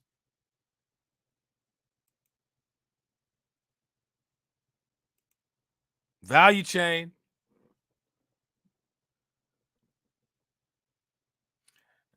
Shout out to Gone for Milk. Gone for Milk said the logic we hear on here is astounding. Like, where do these people? Hell if we know, but we got to show our paperwork. Hell if we know. You know what I'm saying? All I got to say is I'm from the Midwest. You know what I'm saying? 2. The Hells Angels are known to be a racist motorcycle club, even though they have refuted these claims from time to time. In fact, black people are not allowed to join the Hells Angels. But George Christie would have you believe otherwise. A few days ago, I interviewed a British brother named Peter Triton, and he was an international cocaine trafficker who got caught up in Ecuador and ended up doing a decade in their insane prisons. Right. This makes sense why they would support Drake over other black rappers. For example, in between Drake and if you put your white supremacists, if you put your white supremacists right in front of you, the way people like them, you might get some support from them. You know what I'm saying? They might give you a little wink and a nod. But then you got to ask yourself the question, why you in the position that you need a wink and a nod? Why they not getting a wink and a nod from you instead? You know what I'm saying? Is it comfort or is it power? People want a better seat or do people want to drive? Shout out to Terrence. Yeah, that was on Vlad. Do people want a better seat or do people want to drive? The answer is obvious that people want a better seat. They don't want to drive. But we got to put the question out there so people can't say that they've never been asked. Kendrick Lamar. The Hells Angels supported Drake over Lamar. Why? Because Kendrick Lamar is black. Even though he tackled topics like racism, self-worth, and speaks against authorities, he's automatically disqualified from the Hells Angels support due to his skin color. Boom. He's automatically disqualified from their support because of his skin color. Now, the thing is that also what they not mentioning is that if Kendrick Lamar tackles quote unquote these quote unquote issues, quote unquote, like racism, right? Well, then that also means that he's tackling fundamental principles and laws of this organization, right? He's tackling fundamental principles and laws of this organization. So that's going to automatically put him in a conflict. And we hate popo when they kill us dead on the street for sure. Hit up, I make the preachers dope. My knees getting weak and my gun might popo. We go be up. As you catch that, Lamar stated his views on police brutality with that line in the song, quote, and we hate the popo, want to kill us in the street, faux show. KG. Oh, please. I don't like it. I mean, I don't like it. That's why he came to me. I get it. That's his right to express himself. Let the free market decide. Personally, it doesn't excite me. It doesn't turn me on. It doesn't interest me. I'm not going to turn you on. Everything ain't about you getting wet and what makes you wet. You know what I'm saying? He ain't even talking to you with those lyrics. You know what I'm saying? Now pay attention to what news organization this is. Now they sitting up there criticizing Kendrick Lamar and what Kendrick Lamar was saying, but notice how Fox News didn't criticize the Hells Angels and Drake and their affiliation. Matter of fact, pay attention to how a lot of people haven't. Now, this ain't nothing new for me because we talked about them 3 black dudes in California that got beat up by the Hells Angels on the other channel.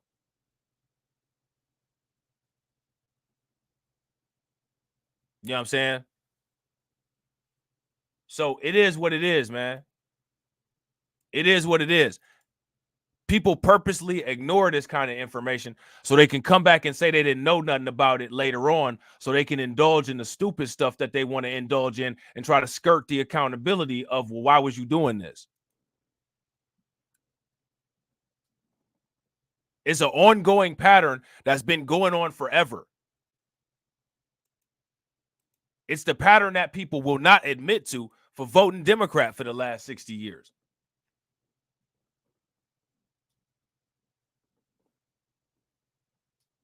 Now, let me ask you guys this question. Why is that? Why is that? Why is there such a pervasive culture of dishonesty? Front page news that no one heard, right? Front page news that no one heard. Front page news nobody was told. Social media algorithm didn't nobody know. All right. But everybody know that they like their white supremacy right in front of them. Drake had his white supremacy. Drake put white supremacy right in front of everybody. I'm just saying. I guess the record sales show that most people agree with that. Put the white supremacy right in front of you, they'll make you go platinum. You know what I'm saying? What YouTube algorithm drove all that money into Drake's pocket?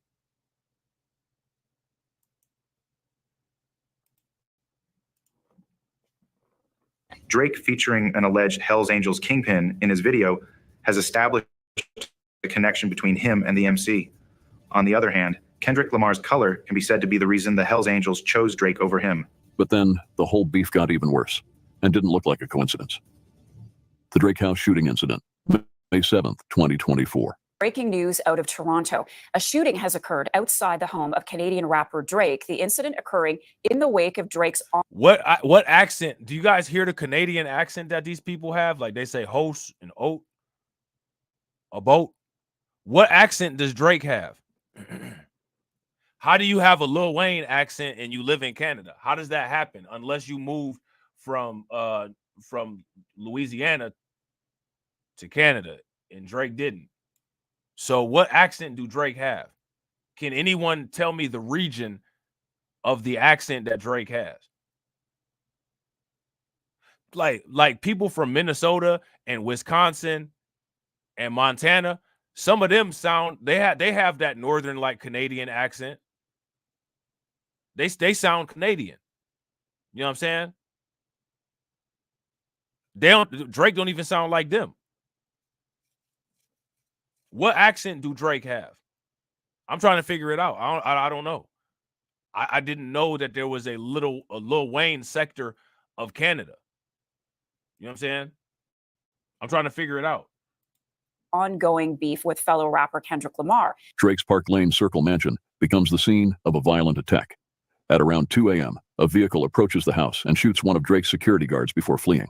The security guard sustained several gunshot wounds, including one to the chest, and was rushed to the hospital. This morning at about 2 a.m., police were called to a shooting at the residence behind me here. When officers arrived, they located a male who was suffering from an apparent gunshot wound. Right. That male was taken to hospital in... Right. Look, shout out to Retro. Retro said 1 minute he's Jamaican, then he UK, then he's Southern, and then the next minute he got on a Hells Angel jacket. Let me ask y'all this. Should I listen to this dude? If you guys think I should listen to this dude, then give me a thumbs up. If I shouldn't, then give me a thumbs down.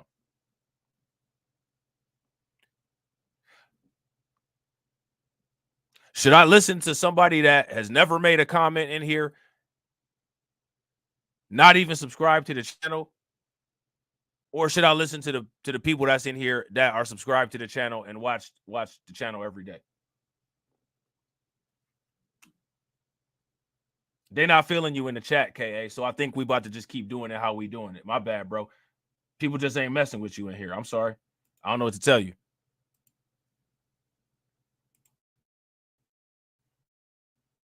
Serious condition. That person was working apparently as a security guard at the residence. He was standing outside of the gates in front of the residence. We have shout out to DC. What's good with it, bro? Who obviously performed the shooting, who were seen in a vehicle. I do not have a description of the vehicle or the suspects at this time. Again, it's very early on in the investigation. However, it was unclear whether Drake was home or not at the time of the incident. Is he cooperating with this investigation? I cannot confirm if... So we just got to ask this question too. Why do people from the comment section that don't make content, why do they try to sabotage content creators to get you to get a copyright strike? By not reviewing and providing commentary with reaction content. Why do you guys think that they do that? See, I got a lot of content creators that watch my content, so you know what I'm saying. But I'm to the people that don't make content, I'm curious. Why do you all think that they do that?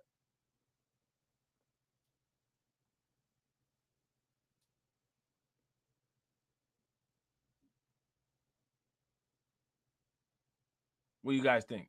Val said Drake got multiple personalities. It seemed like it, don't he? That boy weird. Why did they do that?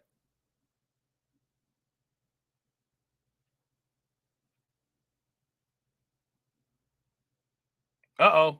Shout out to the TCU. Uh-oh. I'm just trying to figure it out.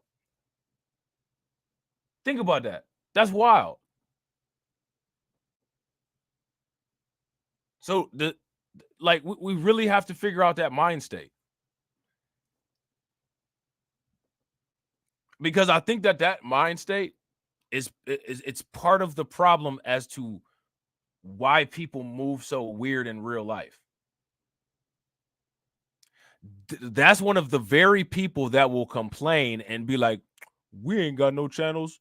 We ain't got no channels for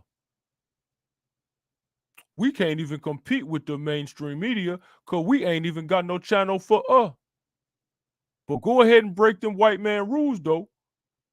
Go ahead and break them white man rules. Go ahead and break them YouTube rules. Like, so you encourage content creators that you watch to break copyright policy, right? And then when they get their channels removed because they blatantly broke a community guideline, then it's we ain't got nothing for Like, I don't understand. Like, please help me make sense of it. Help me understand. We ain't got nothing for Go ahead and violate copyright. Don't add no commentary to that video. Let it play all the way through. Matter of fact, I don't even know why you live streaming it. You should have just stripped it off of their channel and uploaded it onto yours.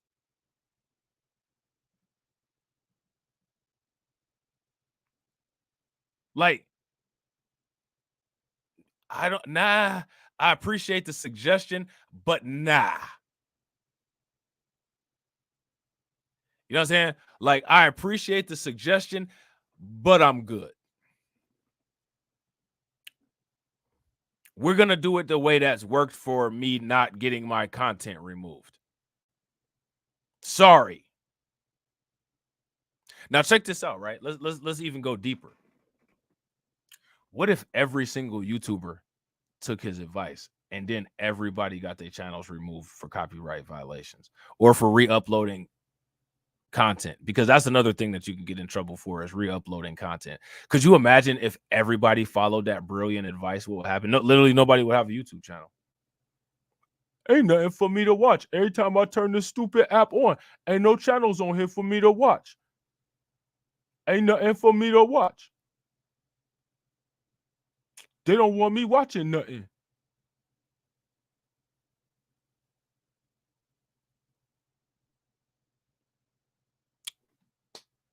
All I'm saying, man, just pay attention. Shout out to my man Leonard Diuta. Like, just pay attention, bro. Pay attention. Like, just pay attention. You would just be fascinated. Like, just pay attention to sit back and think and be like, wow, man, like, what?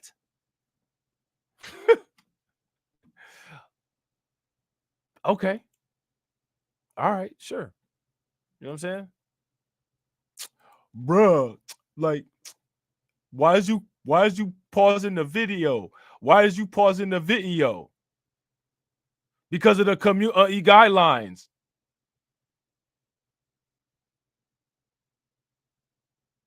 You know what I'm saying?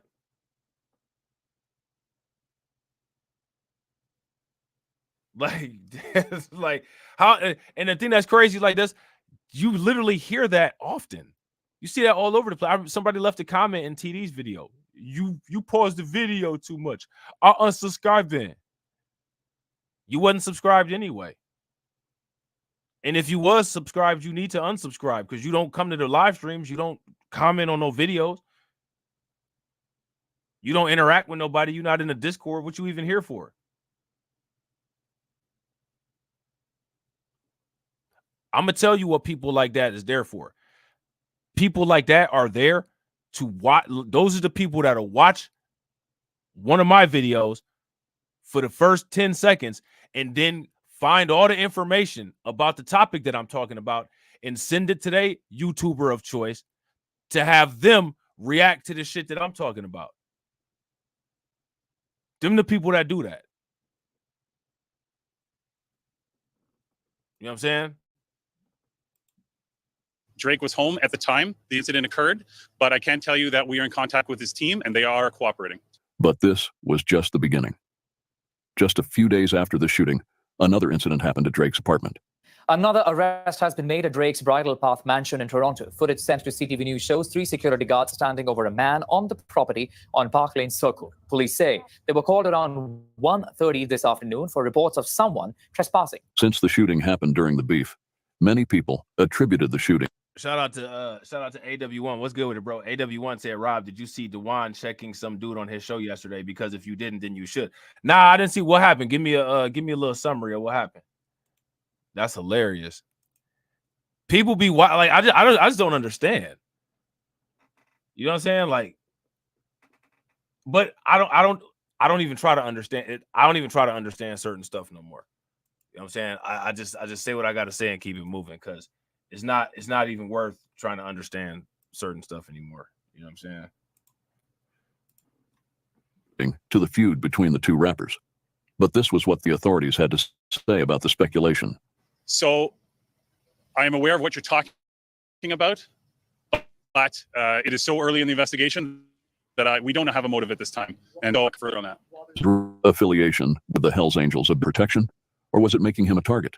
Despite the security measures at his heavily fortified home, the repeated incidents suggest that this connection might be drawing more danger than safety.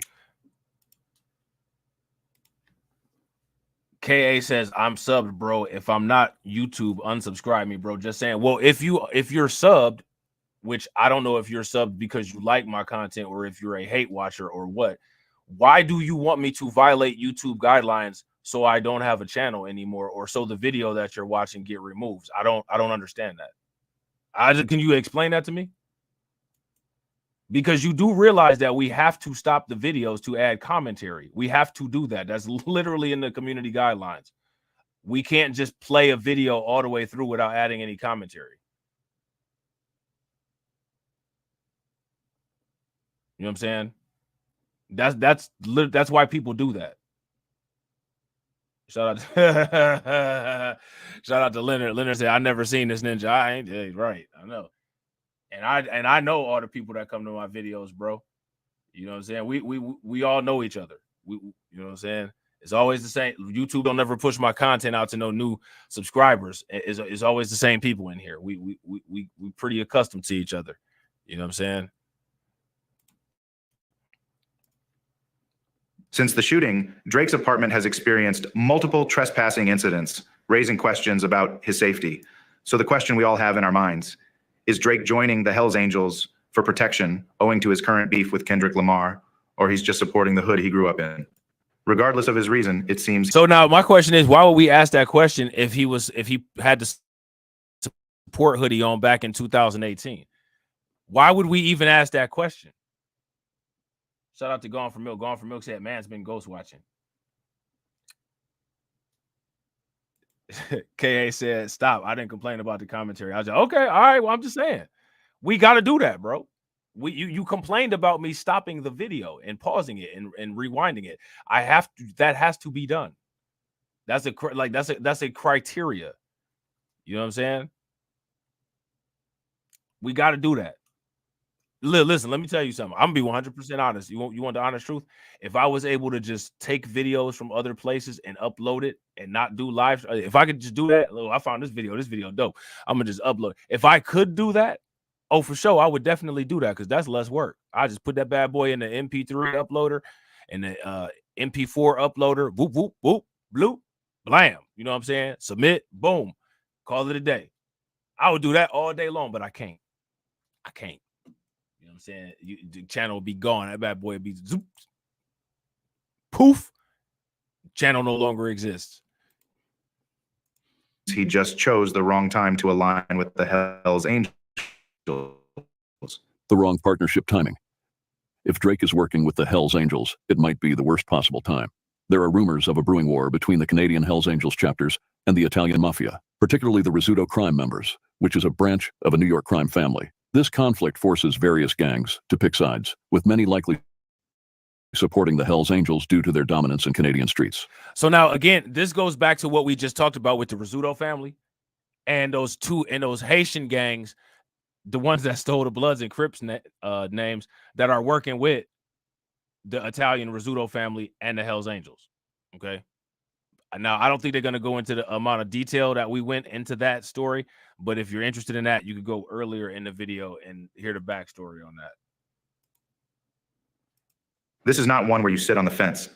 Groups like BFM, Blood Family Mafia, Soderno Group, Outlaws, Sam Gore Syndicate, and UN Gang will have to pick a side. And most will support the Hells Angels since they control most streets in Canada. Pledging allegiance tells us guarantees the safety of the thugs. Associating himself with the Hells Angels during a time of war with the mafia is a bad decision. The best he would get from it is making himself a target. Whatever route Kendrick Lamar Drake beef takes, one thing is certain, the truth it has brought to light cannot be undone. As the rivalry continues, more revelations will hopefully give us the big picture of Drake's alleged affiliation with the Hells Angels. So, yeah, man, there's that. All right. There's that. Now, I don't think, right? Shout out to my man AB. Make sure y'all show AB some love. Throw some flames, some radiation emojis, some ducks in the chat for my man AB live in the 614. That's How do you think that we fund this organization, huh? We're not exactly the March of Dimes. Cash rules everything around me. Cream, get the money. Dollar bill, yo.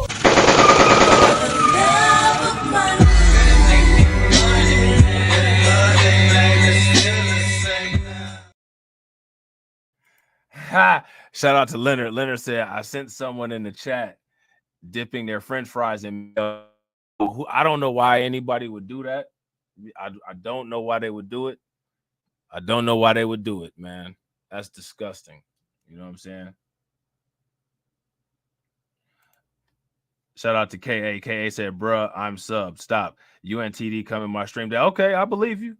I believe you. I'm just saying, I don't understand. I'm just asking, though. You ain't answering my question. I believe you. I ain't okay. You know what I'm saying? You proved your point. I'm not, you know, I'm not challenging it no more. I'm just trying to figure out your logic now. You know what I'm saying? But welcome. You know what I'm saying? Hey, man. So I hope people now see the connection, right? Undeniable proof that Drake is aligned with WS conservative criminals. Now, my question is, why do people even still support Drake?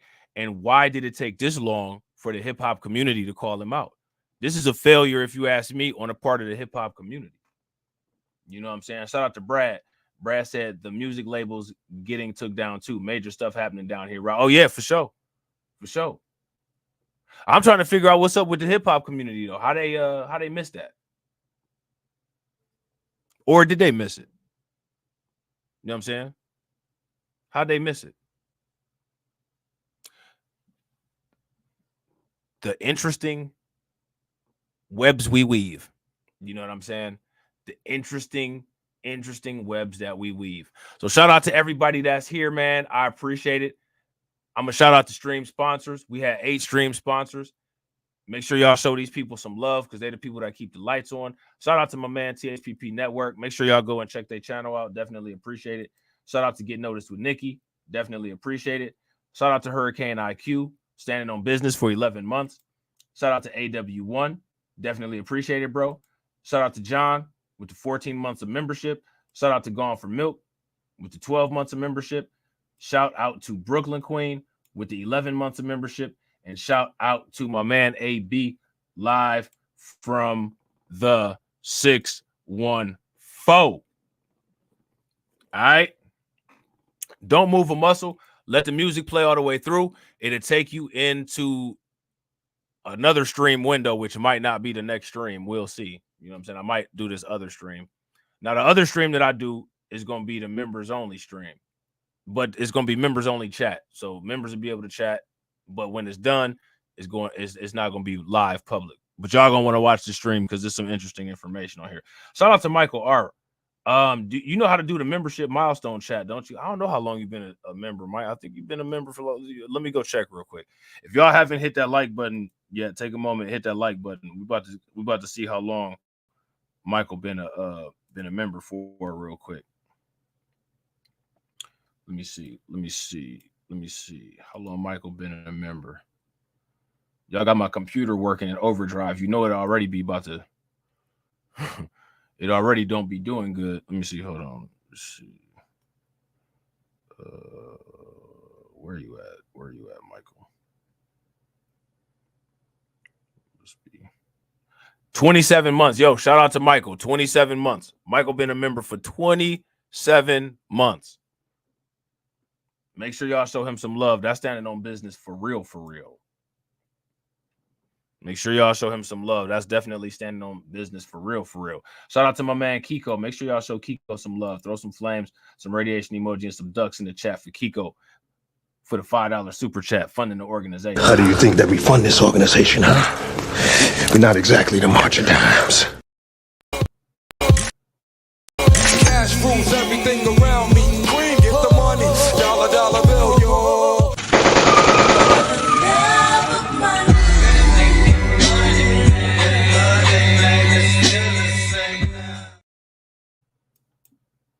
Shout out to Val for 28 months of membership support, man. Make sure y'all show Val some love for standing on business. I'm standing on business. I'm standing on business.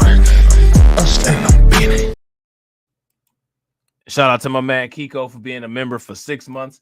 Definitely appreciate it, bro. Standing on business. I'm standing on business. I'm standing on business. I'm standing on business.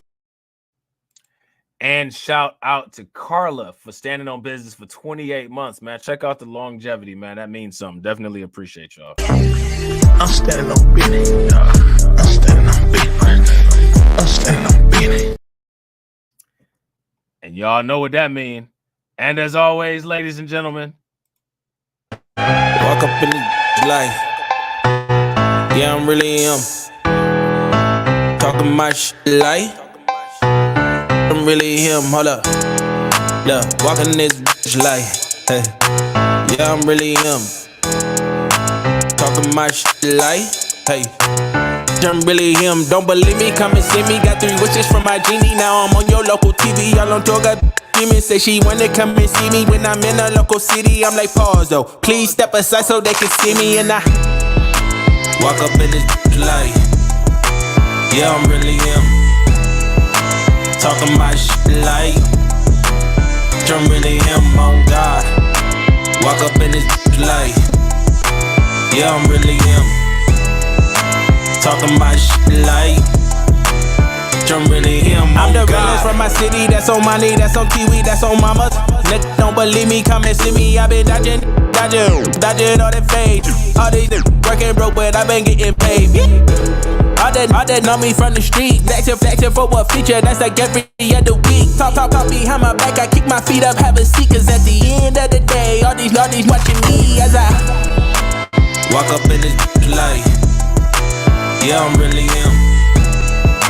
Talking my shit like I'm really him. On God. Walk up in this light. Yeah, I'm really him. Talking my shit like I'm really him. On God. Walk up in this light. Yeah, I'm really him. Talking my shit like I'm really him. Hold up. Look, walking this bitch like, hey. Yeah, I'm really him. Talking my shit like, hey. I'm really him. Hold up.